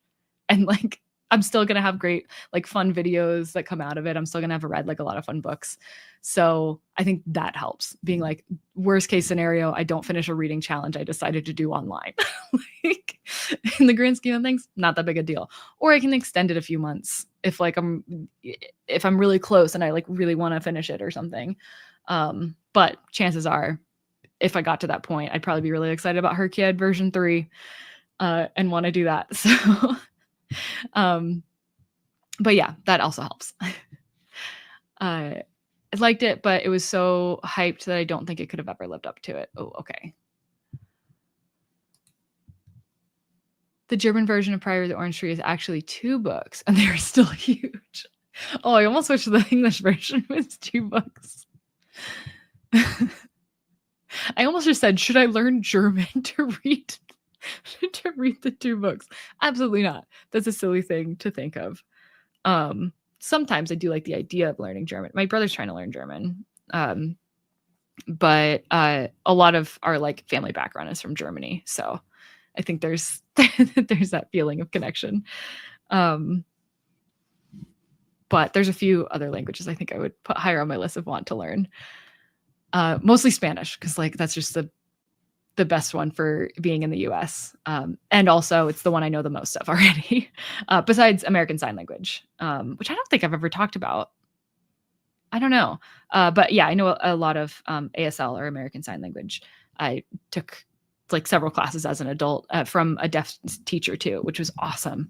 And it is the most fun language to learn. And I would highly recommend to everybody, even if you don't know somebody like deaf in your own life, it is so much fun to learn. And it's a really great way to like get out of your comfort zone. And it also, I think, improves like storytelling abilities. And like I could like go on a whole rant about why I think it's so wonderful to learn ASL, or whatever your sign language is for whatever country you're in. But I won't do that now, but I could. Just know that I'm always ready to do that. Sarah loved Priory. Awesome. I don't understand the Priory. I am not the intended audience. That's also okay. Just finished Small Gods by Terry Pratchett. It's the best standalone in the Discworld series so far, in my opinion. I want to read Discworld, but also it is so intimidating. But each book is so short, so it shouldn't be that intimidating. I think because I wanted to join in on a read along where they were doing 2 books a month from it, which is like doable in that they are short books. And even still, the read-along went on for so much time. But that was too much pressure, and I freaked out too much about it, and then I didn't do it. Made some oat bars with chocolate chips, just took them out of the oven. Ooh. Oh, I wouldn't mind that recipe. That sounds amazing. Priory is another book where I had to start with the audiobook to help me with all the fantasy names of people or places, I think. I always knew the audio until I learned pronunciations. Oh, that's true. You know, when you were saying that initially, I was thinking like I have a hard time with starting fantasy books as an audiobook because of the names of peoples and places. But I think that, but like pronunciation wise, that makes total sense having it for that because I usually don't know how to pronounce anything. Um, but I have a hard time keeping track of things if I'm not like in it. But I think my favorite way to start is by reading and listening at the same time, doing like the whole immersive reading to get past like that first little bit of getting used to it. But yeah, that makes a lot of sense. You don't want to know how many times I prioritize reading over showers. But I have a shower speaker used for audiobooks. Best purchase ever. Ooh, that's smart. That's smart. I have a shower speaker too. A must. Oh, love it. I should get a shower speaker. I just feel bad because we live in a condo and I feel like it's really in the bathroom specifically, like I can hear if somebody's in the bathroom, like in the next place, not like really well, but just like if their shower's on, if they're listening to music or something like that, like I can hear those things. And so I always feel a little bit worried about that. So I usually opt for like music played on like the Google Home. I don't want to say it too loud because it'll listen to me. Read some poetry, but going to pick up something else now. Probably I'll start a German novel next. Awesome. I figured the same about her kid. Either extend or just see how much I can do in a year, but not make it non-enjoyable. Yeah, exactly. We're having fun. We're doing a fun, silly reading challenge that is way more complex than it has any right being, and I absolutely love it for that. But yeah, I think I think it'll be fun no matter what, whether or not we finish or we don't finish, or we extend it, or just see like, oh, I was able to do this percentage of the whole challenge. Like next year, maybe I can do more than that percentage. I do love that Stephanie, she has like shirts now that are like, I survived her kid, which I think are such brilliant merch ideas for this. Would make for a great video title. I learned German just to read this book. That would be a great video title. It would be a video I'd be working on for like years. Oh, Small Gods is next in my Discworld read. Small World, LOL. That's great. And now you know that sounds like it's going to be good.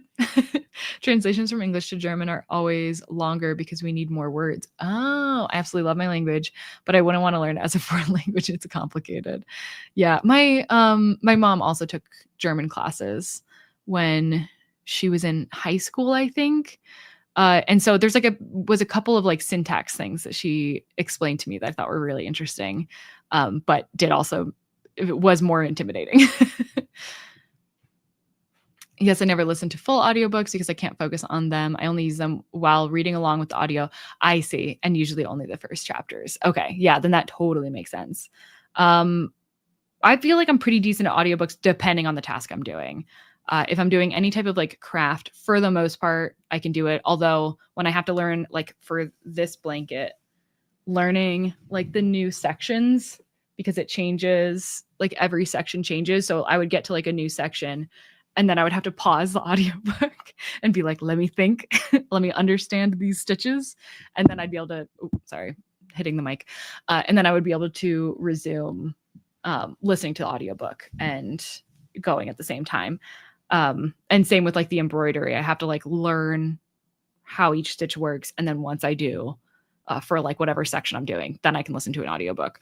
But also puzzles. Puzzles are my favorite audiobook activity. And the diamond art that I did, which I did finish. I finished my huge diamond art thing. I don't know how I'm going to hang that thing. I need to figure that out. And Diamond Art Club is cool with working with me again. So I'm thinking about doing another one, but much smaller. I just haven't decided yet. So But that's also another really great audiobook activity. So it depends on the activity that I do. Sometimes I can listen to them while cleaning. Not always though. Like folding clothes, yes, but like actually cleaning, like deep cleaning, a little bit harder for me to do. I'm a big fan of the Herkiad spreadsheets. Probably wouldn't have considered trying it if not for the awesome spreadsheet. Yeah, I do. I actually haven't been using. Oh, I know why. Because I haven't combined the ones that I wanted to do, the versions I wanted to do from each of them. But the right now the visuals are working, but I do think that I will have to. Well, no, because I guess in the visuals I can see what each of the books are. Yeah, so I think I'll be okay actually just doing those.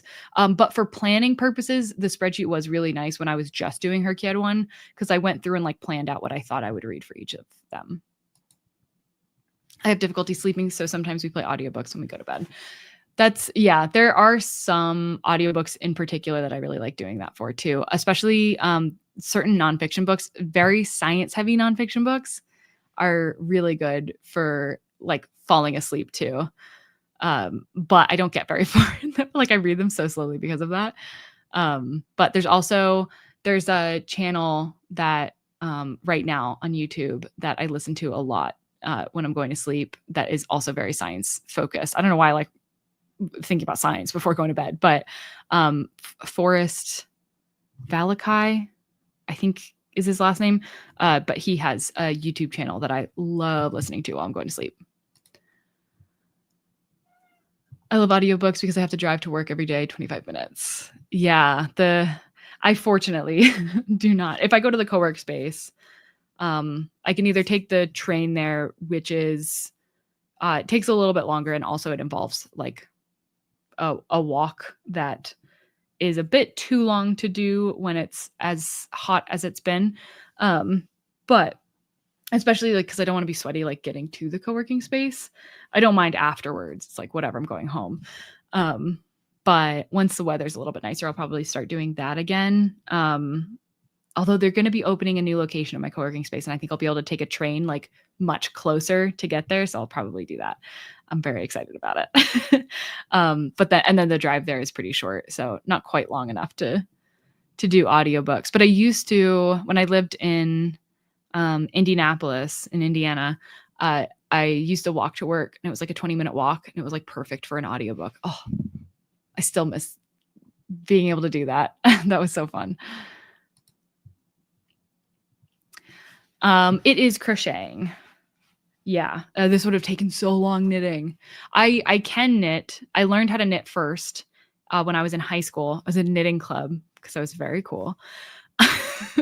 And I think that I am better at crocheting at this point, but also I haven't really done a lot of knitting since like maybe college. But I wouldn't mind getting back into it. And in fact, I've been thinking of it lately. There are certain knit stitches that I really love and that I really want to be able to do. And a lot of knit clothes that I really like. But I also have a hard time doing things that I'm going to just like the end product of. But I have to enjoy also making it. So this one worked out well because it was like different sections. And so I really liked this one. And like the pink pillow, the sunflower, and this pillow, I've crocheted all of those. And those were fun because like they are different enough throughout and they're short enough even for like this one was the most similar stitch throughout, but or like the most repetitive, but it's small enough that it wasn't a big deal. But even doing the back of them when it's all just like one stitch for the whole back, I was so bored. So I found that I need to like pick very specific and intentional projects because I wanted to make a cardigan that was cute, but it was like all the same stitch the whole way through. And I was like, oh, I'm bored out of my mind. I never finished it. But I did find a shirt that I really want to crochet that is done with granny squares. And I feel like that could be enough of a difference that it could be fun. So I think I'm going to try that next.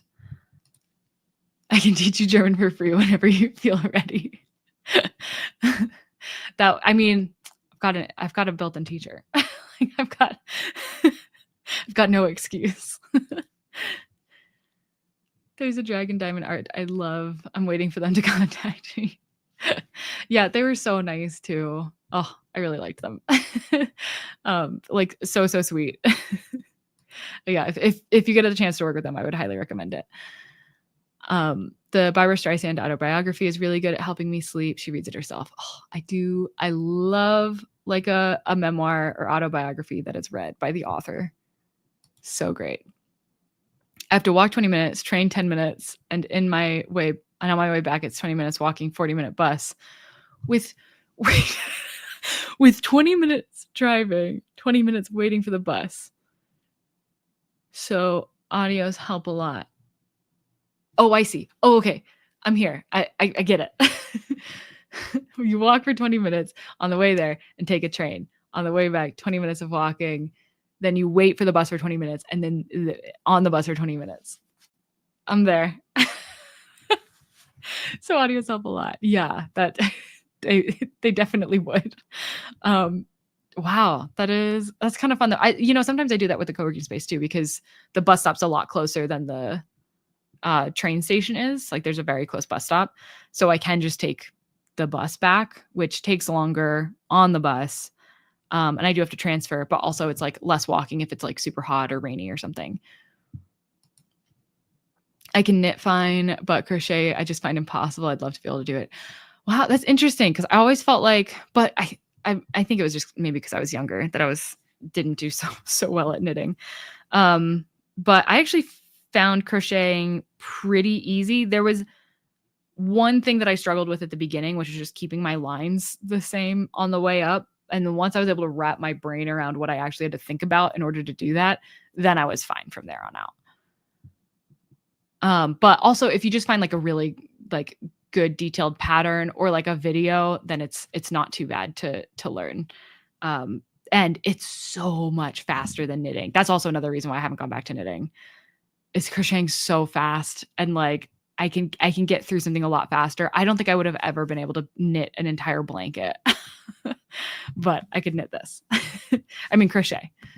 And this is actually my third blanket. I'll have to show you all the fall one. I think I've showed it before on my channel, but I have like this full fall blanket that's so fun to look at because it's like it's so many different things. It's a lot of different colors, but it's in storage right now because it's not fall yet. But that one will come out eventually. I want to have a blanket for each season. I want to have pillows for each season. So the summer one is the sunflower and I have one for fall, but I don't have one for winter or spring yet. But I really like the idea of like changing those things out seasonally. And this is just an all the time blanket because I love it too much to assign it to one season. I originally thought it'd be good for being like the winter, not Christmas blanket, the blanket that's out not for Christmas, but just for winter. But I have a feeling I'm just going to have it out all year long because I love it so much. I have a 50-minute commute in the morning. Ooh, so it's nice to have an audiobook going on my drive. Yeah. 50 minutes. Oh, that's rough. I have to recommend a podcast for insomnia called Nothing Much Happens. Tell a story where nothing happens. Boredom works. Interesting. That's pretty hilarious though. They have that. I found one that was like thought experiments for falling asleep too. And I wondered if like, does that get your brain going too much though? But if you're listening to a story where nothing happens, seems pretty good. I haven't been able to walk and listen yet. I rely so heavily on music to help me with cardio pacing.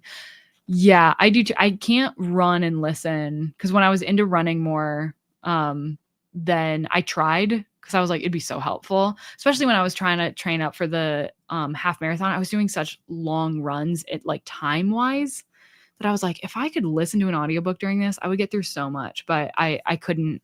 I had a really hard time with it. Some books I could maybe make it work. But listening and walking I can usually do.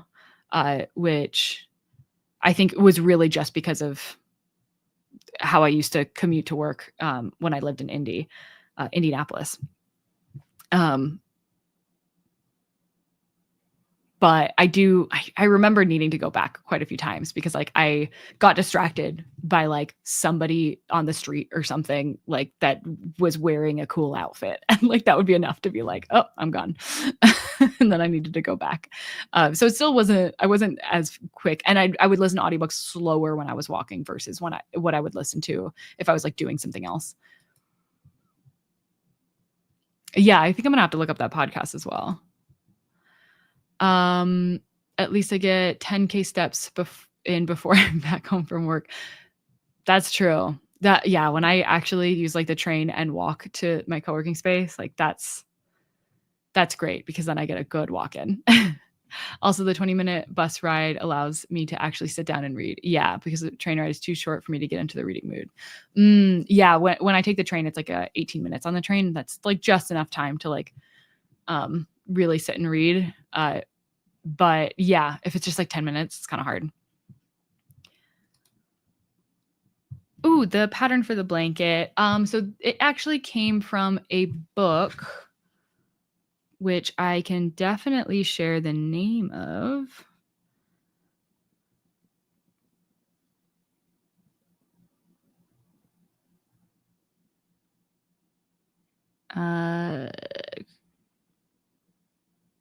I forgot that just typing in book Gansey would not do it. The book was called A Gansey Crochet Home by Lena and then a very Scandinavian last name.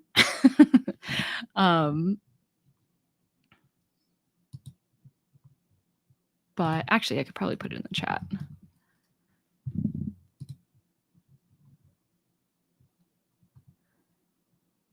Okay. Oh, and Thrift Books has it for pretty cheap too. But here it is on Ravelry, which if you don't use Ravelry is pretty great for finding stuff. Because it tells you, it like shows you a picture of the pattern and then it tells you like where you can get it from, which I really like. And like other people can comment on it and say how they've made it and stuff.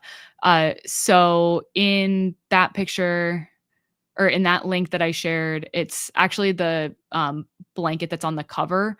It's called the North Sea Gansey Afghan.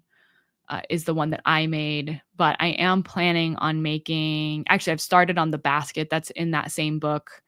And I think I'd like to make like the table runner and they call them mug rugs, but they're basically coasters. And there's like a cute rug in it.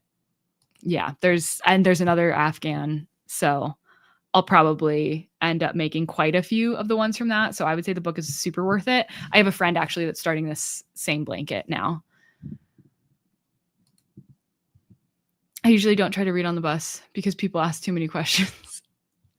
Really? About what you're like reading and stuff? I haven't experienced that, but I guess I'm trying to think if I have read too much while on the bus itself. I get a little motion sick, so it's sometimes hard for me. The train's easier than the bus because like, there's not as much like stopping and starting.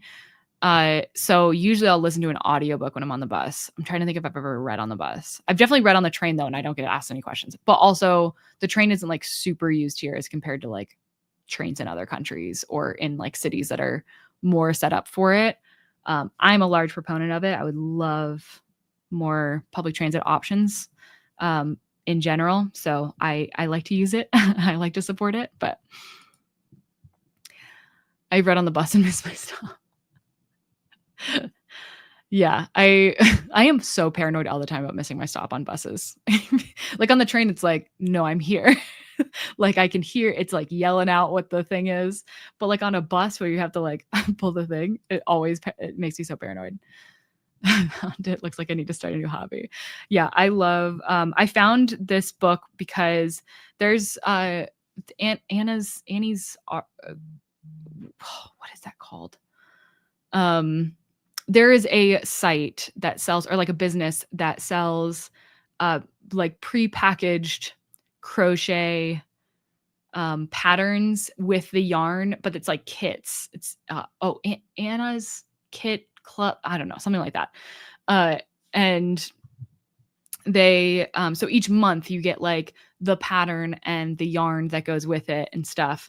And they have a Gansey style blanket on there that I really love, but it is so expensive to do, like, the kit for the entire length of time that it would take to, like, get all the patterns for it.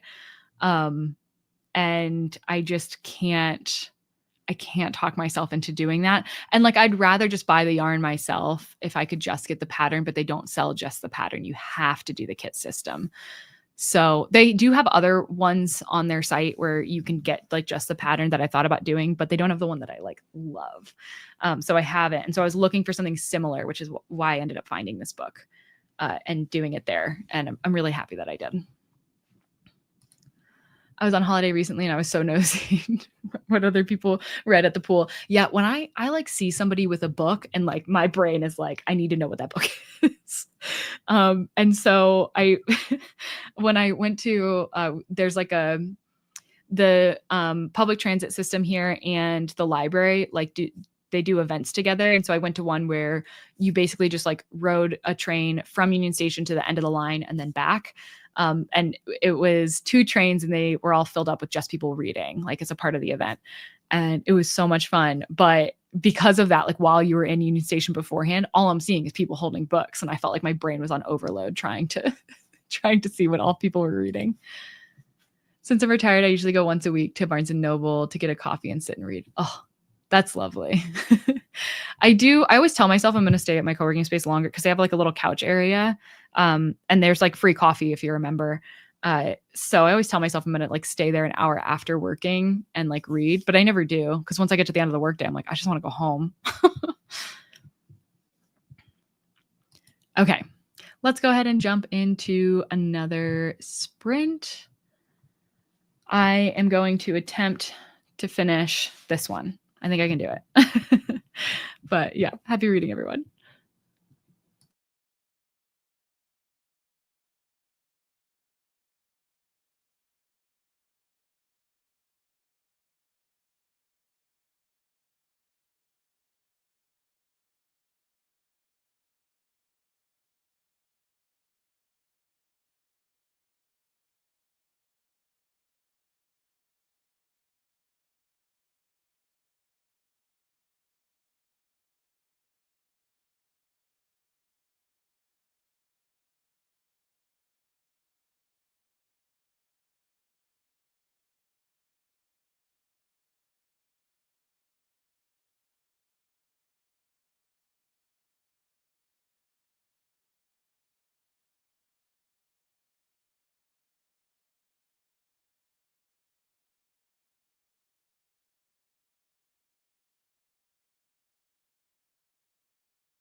I almost made it. I made it to the last chapter. I think this is the last chapter. Yeah. Very, very close to the end. The cats are definitely getting hungry because they're starting to like show up. Okay. Oh, I'm definitely going to try that podcast tonight. I think it would definitely put me to sleep. Ooh. Yeah, I think I might have to try it tonight too. Is anyone doing the Sealy challenge next month? 31 poetry collections in 31 days. What are you doing?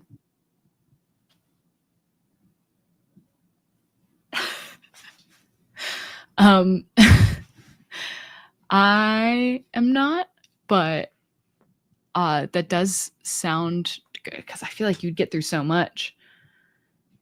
But I don't have a single poetry collection right now, actually, on my TBR. I have a lot of short story collections. I should do that, like read a short story for every day for 31 days or something. That would be fun. And it would probably get me through a lot of books. Just read the Lisa Simpson and Mother chapter in Martyr. That was interesting.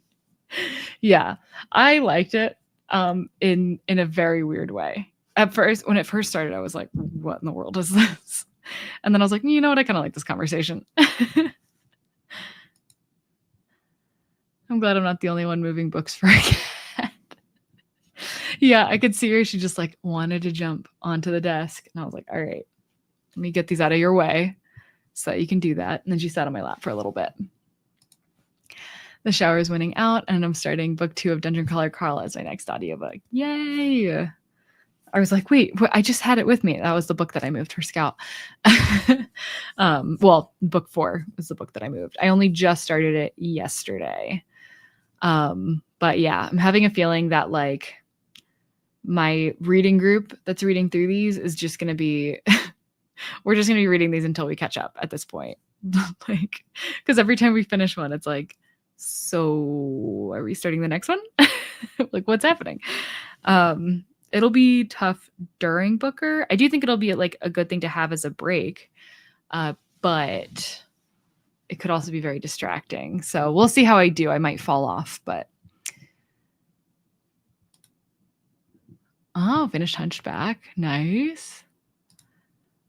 Did you end up liking it? Hi, I joined during the sprint and got through a chapter of my audiobook. Awesome. Welcome. Just finished reading the second book in the Binti series. Oh, I really want to read that one.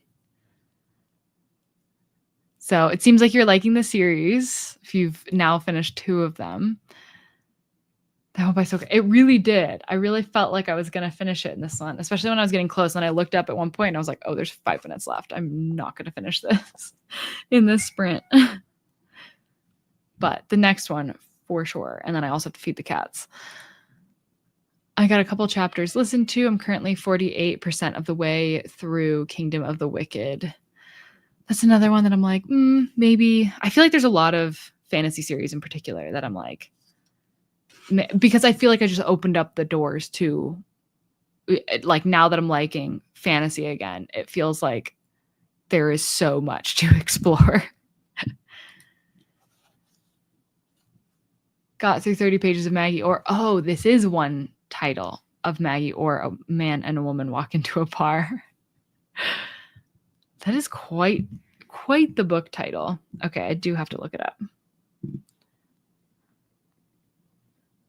Or, oh, KDE. Okay, I think I have seen this book. Okay, you'll have to let us know how you think or what you think. I know that you're only 30 pages in, so because I think you had just finished your previous book or just switched or something. I don't remember now. It's a type of weird book where I need to sit with it and decide whether I liked it or not. Yeah, fair. I've read quite a few of those, honestly. And some of them, they just like get better and better in my mind after I read them. Like The Employees by Olga Ravin. I feel like that one just like exponentially gets better in my mind. In fact, I really should reread it because I think that I did end up unhauling my copy of the book. I did.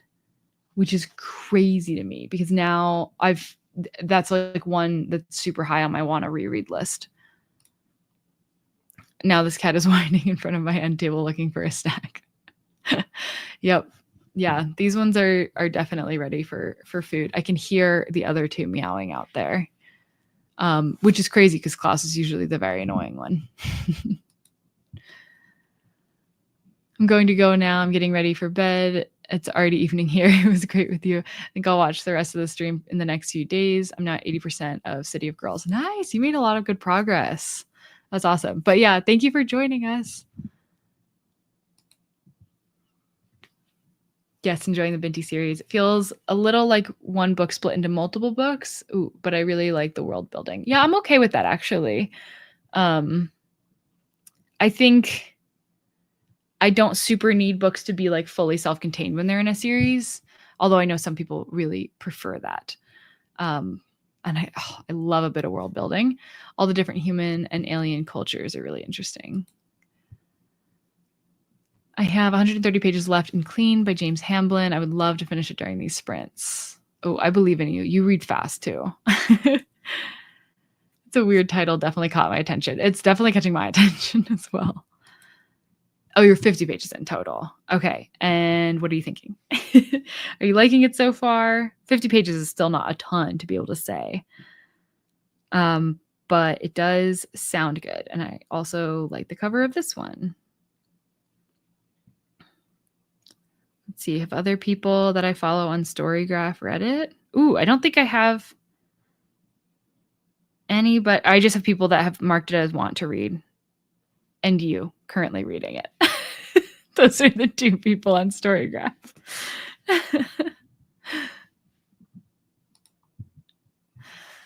The ending of this one's a bit of a mindfuck, which may have elevated the whole experience. Ooh, yeah. You know what? That does always help me. When a book ends and you're like, whoa, what is happening? I like it. It's kind of heartbreaking, but also lighthearted. Ooh, love a book that can walk that line. Okay. I think we'll just jump right back into the other sprints, especially because I feel very weird being one chapter away from the end of a book. It doesn't feel right. I would like to finish it. And then I will be going straight into the horse and his boy next. Sounds good. But also I really need to, I'll probably finish this one, feed the cats, then come back to start the next book. Okay, happy reading.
Okay, another reading sprint done. I finished the first one, The Lion, the Witch, and the Wardrobe. It was good. Sometimes reading kids' books, it's crazy to me like how fast some things go and how slow other things go. But like the second half of the book was like boom, boom, boom, boom, boom, and we're done. And then I fed the cats and had some lunch myself. And I also started The Horse and His Boy and got 40 pages in. So feeling pretty good about that. I also realized that like I went again to look to see, I was like, maybe it wasn't this book, because I had a feeling that the title I had seen as an audiobook on Libby, and I did. The only one I wasn't able to get an audiobook of was this first one. I have the audiobook for all the others already, like on loan or whatever from my library on Libby. So I'm good from here on out. Like I can go either way, which is exciting, because I think probably for the next one, I'll maybe read a little bit, and then I think I'll listen while I work on getting my embroidery into its hoop, so that it can be all ready for when autumn comes around. And then also I've just started on the winter one, so I could work on that one too and give my eyes a little bit of a break.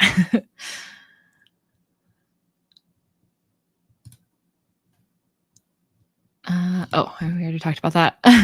Finished Scrap, 4 stars, really fun book. Going to leave to look for butterflies with my daughter and husband at the local nature center. Thanks so much for the sprints. Oh, yay. I'm glad you're able to join. I hope you're able to find some great butterflies. Going to bed now. Thanks for hosting the sprint. I read the first 120 pages of Martyr. Nice. And so far, I like it. It's weird, but it's cool. You might be like at the exact spot that I'm at. That's kind of crazy to think about. Oh no, I'm 142 pages in. Very close though.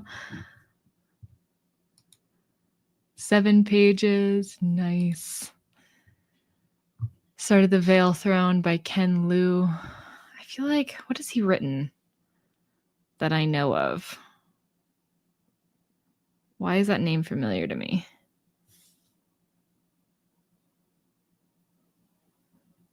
The Paper Menagerie. That's what I'm thinking of. Nice. Getting into a new book. 90 pages left. You've got this. Got to page 84. Awesome. Started reading The Teller of Small Fortunes. Oh, I've heard good things about that one. Yay. Oh, good news. Got a couple of chapters done. I'm about 100-ish pages left in Dinosaurs Without Bones and 25% through the Pumpkin Spice Cafe audiobook. Also started Empire of Storms. Got a bunch of cleaning done too. Wow, you crushed it. You crushed it that last sprint. I always hear people talk about the Pumpkin Spice Cafe book, and I don't know, is it a romance? Because I feel like I see a lot of people that really love reading romance reading it, but I don't know if that's actually what it is. Halfway through The Dry Heart, got distracted and ended up in my backyard for a while and fell asleep in the sun. That sounds nice though. That's one thing. I wish we had like a backyard or something.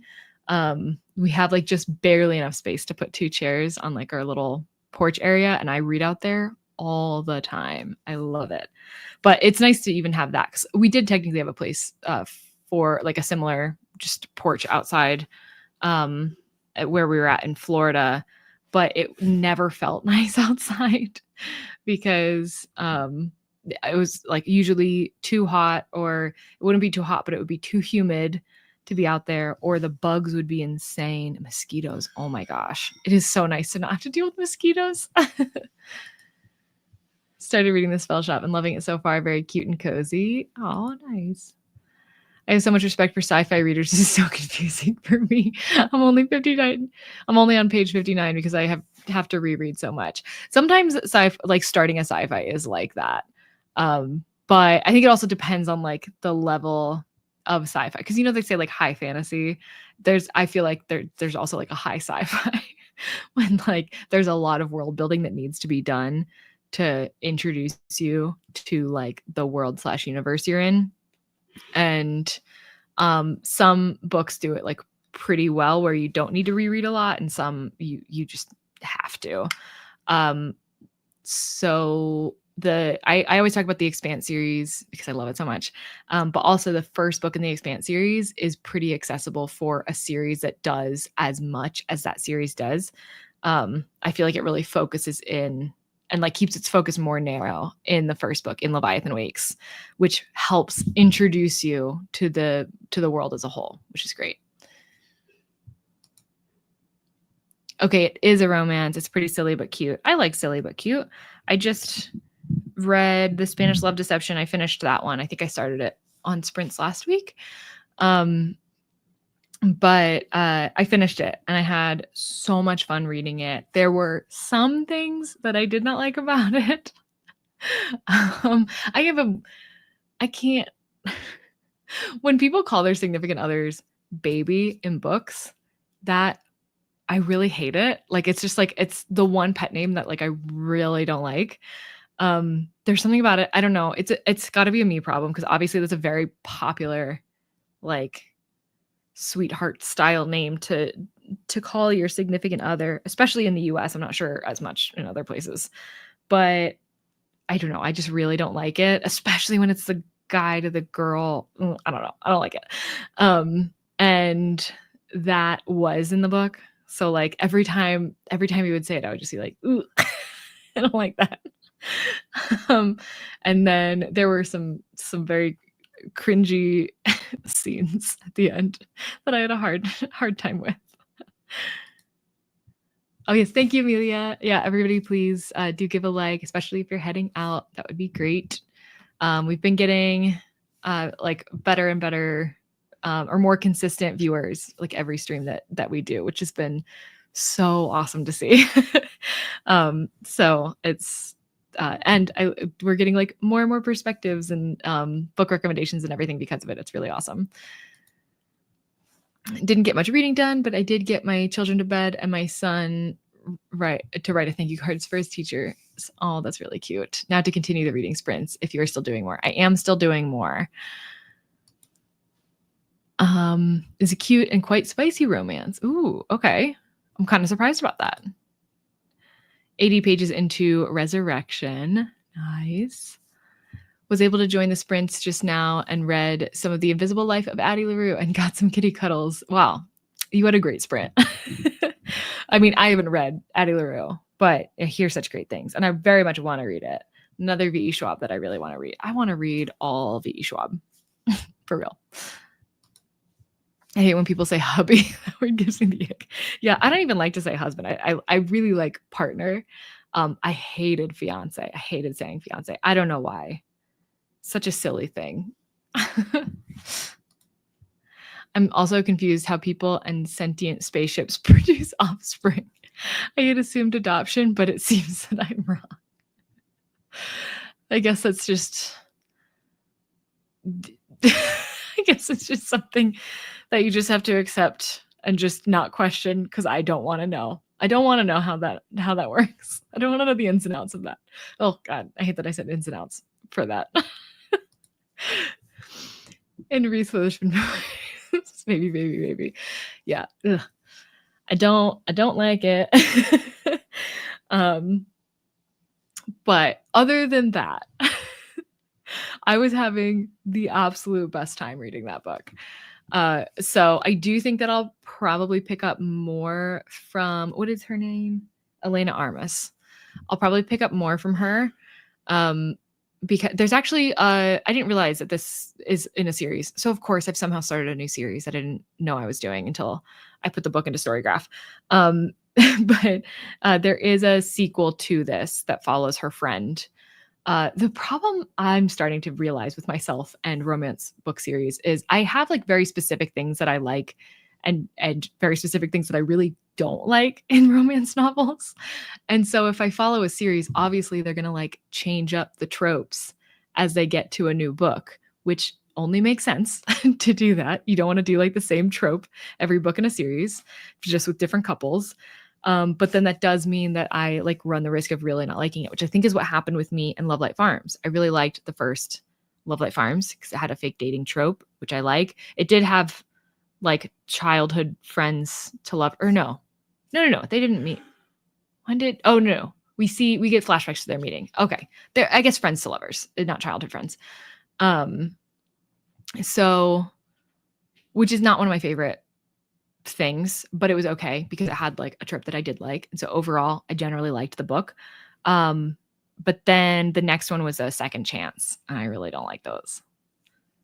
Especially when they start with like a quick meeting and then it's like they don't see each other for years, but like they still think about that time. I don't like that. Got through about a chapter and a half and then my mom called, so we yapped for a few minutes. That's great though. Got to do that. Actually, I need to call my mom. I feel like I haven't had a good chat session with her in a bit. I don't have to work tomorrow, so I can continue reading beyond usual bedtime. Yay! Sticking around. I hate hubby and wifey. Yeah. Agreed. I feel like luckily you don't see a lot of books that have that in it, so that's good. Or if you do, they're like not the main characters, or it's like meant to show that like they're kind of like sickening in their relationship rather than actually cute, if that makes sense. But yeah, I wouldn't like that either. Oh my gosh, imagine those characters get married and they're like married in the second book when it's like her friend and they start calling each other hubby and wifey. I couldn't. The Spanish nicknames though for each other were very cute. Very, very cute. I loved that part when they would use those. It was adorable. But those fell to the wayside real quick. Okay. I'm trying to decide if I want this one to be the last sprint or not. Usually I like to know and say before going into it if it's going to be the last one.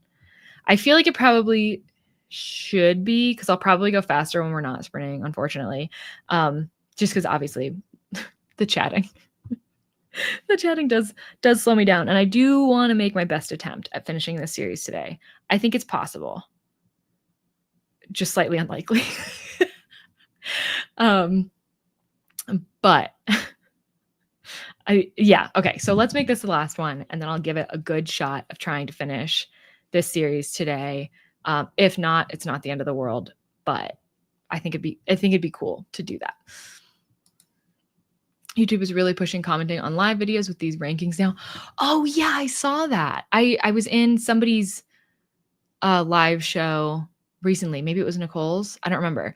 No, it was for Stephanie from Cordy. I was in her. I was in a live show that she did, which she's been doing them pretty regularly. She might even be doing one right now because I think she also does Sundays. So last week when I left my my stream, I jumped into hers, and continued reading, and actually no, editing.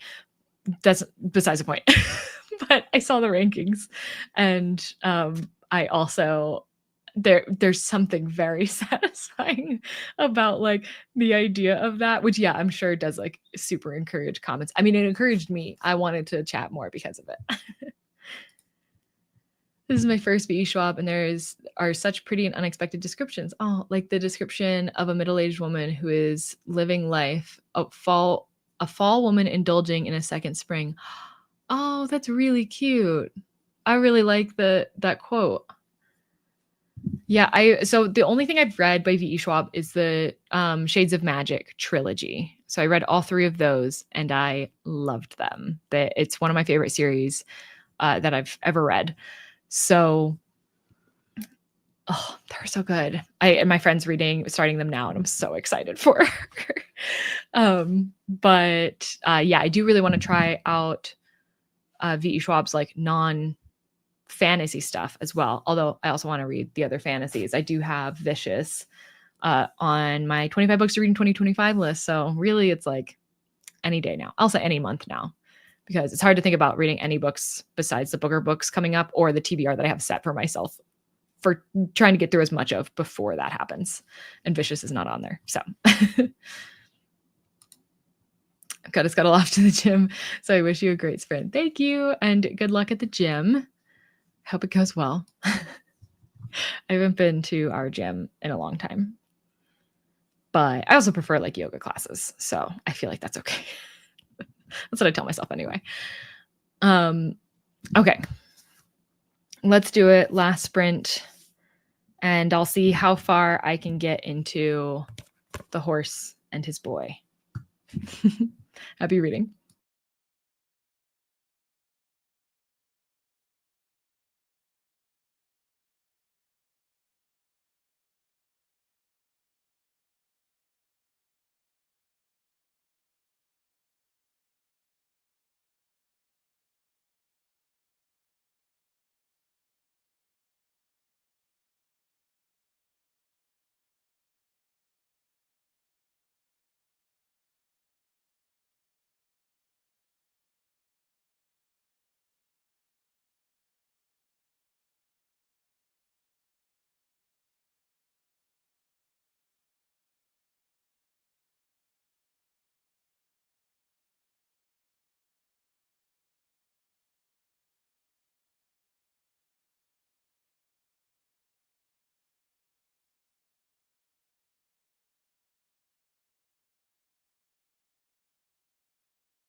Okay. So how did I not put my bookmark back in here? No, it's in there. It's just a tiny bookmark, I think.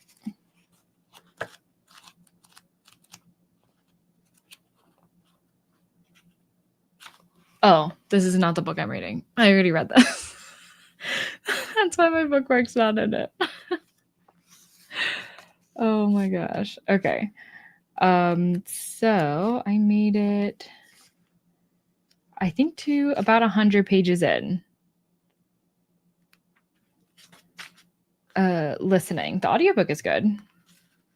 So that's something.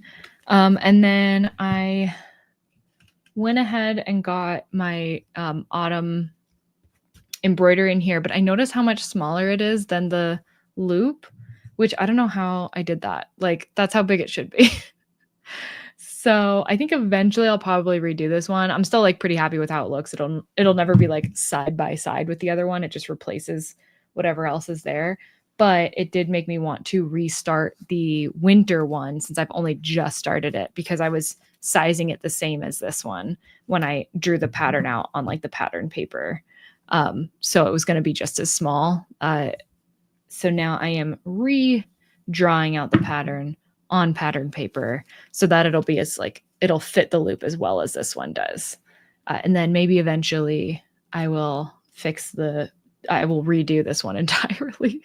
But that seems like so much work. This one took me way longer than any of the others. But I think it's mostly because I got really bored doing the acorns. I really like these things though. Oh, and I was very happy with how my pomegranate turned out, which is the last part I did. But yeah, that was, I at least got it in here and then like got the back all like fitted and everything so that it could be hung up when fall comes around.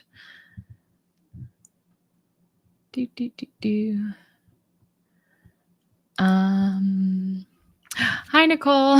Time to sit and read. I'll be working on Resurrection by Tolstoy. Oh, I'm glad you're able to join us. That was our last sprint, though. I'm so sorry. And Resurrection. Somebody else is reading Resurrection. Yeah, Anne's reading Resurrection. That is so funny. I just finished The Lion, the Witch, and the Wardrobe while we were sprinting, or I read the whole thing while we were sprinting today. And so now I am in the next book, The Horse and His Boy, getting close to halfway through that one. I finished A Shipwreck in Fiji. Oh, the mystery itself was pretty boring, but I still liked reading it for the characters, time, and place. I'll read the third whenever it comes out. Now, do I keep reading?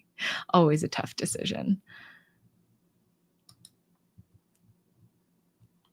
Yay, I believe she is enjoying it, if I remember correctly. Did dishes and read some more of the Teller of Small Fortunes. Awesome. I love when people are able to like do tasks and then also read more. Got another few chapters listened to. Great job. Smokey the Book Lover is a great name, by the way. Cute. Thank you. I know. I really love them. I don't know what my favorite. This one was my favorite, but I think it's just because I just finished it. Now it's not as much my favorite because it's smaller than it needs to be. But I do also really love the summer one. You just can't really see it because it's above me. It's hanging right now. Yeah, you can't tell. But it's really cute. It's got little dragonflies on it.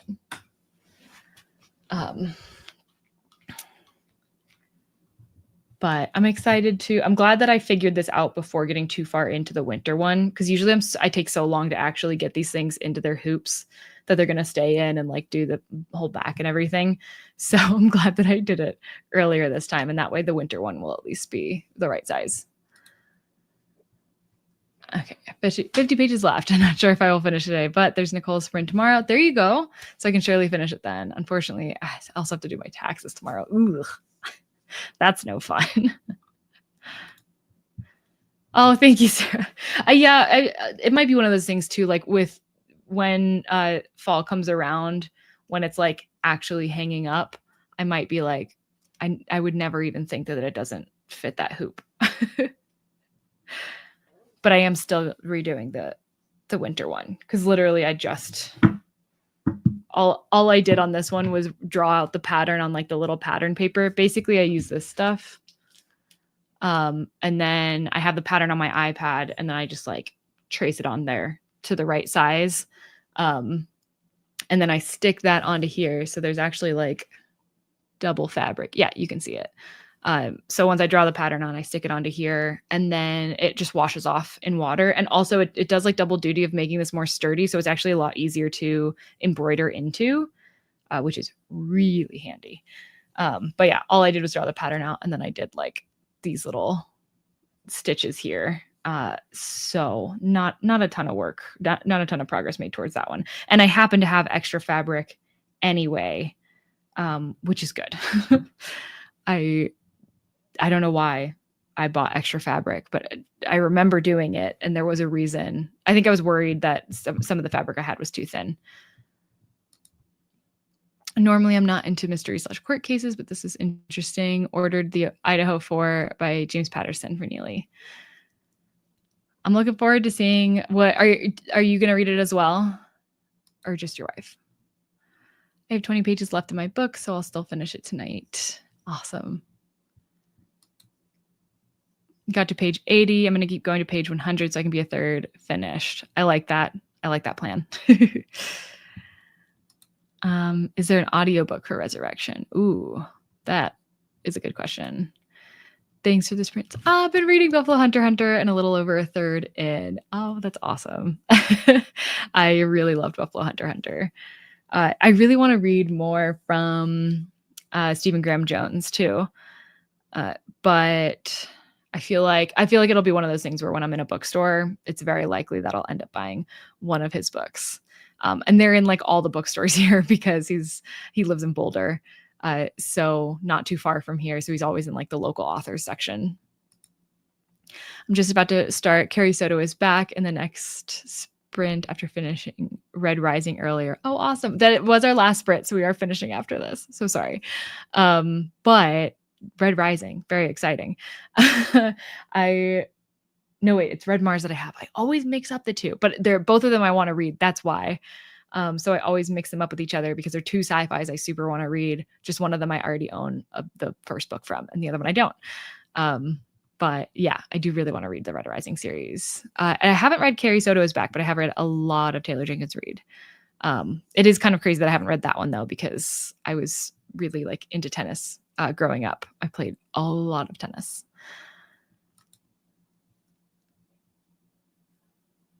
Oh, on Hoopla. Awesome. Is that cross stitch or some other embroidery? I used to cross stitch, but haven't picked it up for a while. This is just, yeah, like plain old embroidery.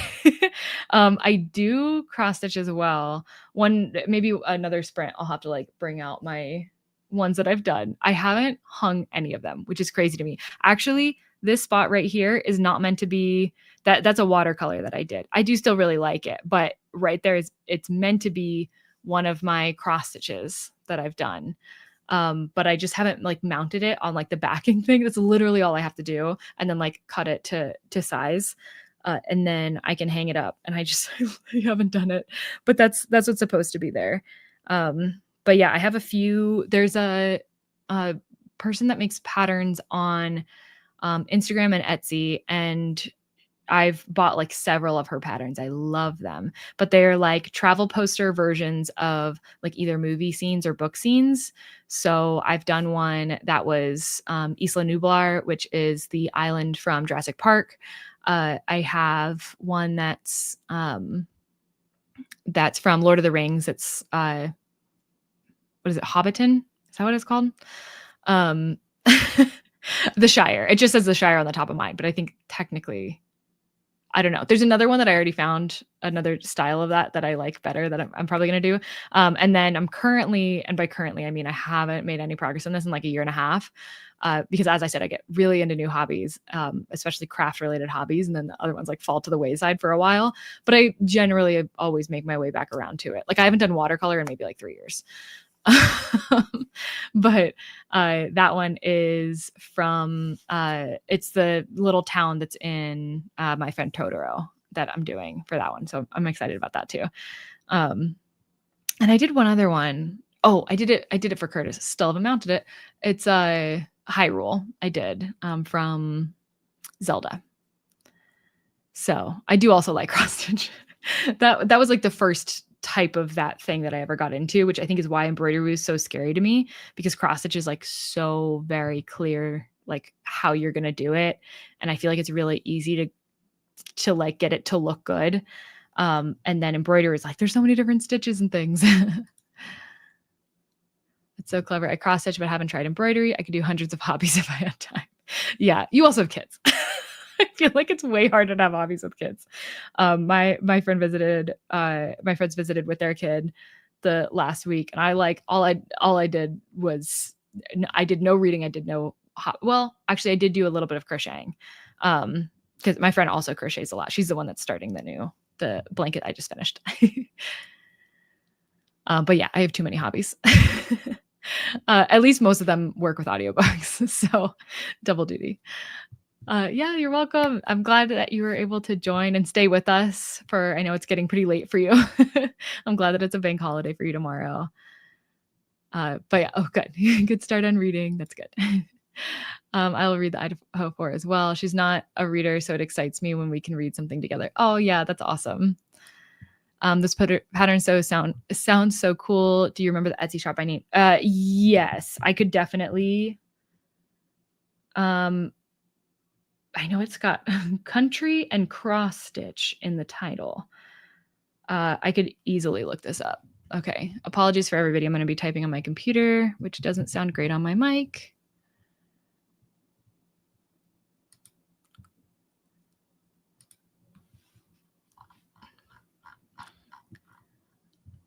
Okay, but luckily I have everything on. Country Magic Stitch is the name of the store. Let's see. Oh, not currently selling. Oh, that's right. I think she switched to being she has like her own website, so she's not using Etsy anymore. But I have purchased from her website and it was really easy. But I bet you I have her Instagram still, which I think is the same name.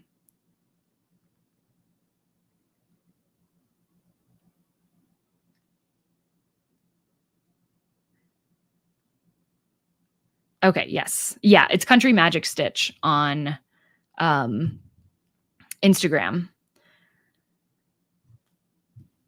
Oh, and she's got one for Narnia now too. So if I really get into it. But yeah, she's got a lot of great ones. I think she started more with doing like movie specific things. Actually, they might all be movie specific things. Just some of them have turned into like some of them were originally books. And then if anybody's curious about the embroidery patterns that I'm doing,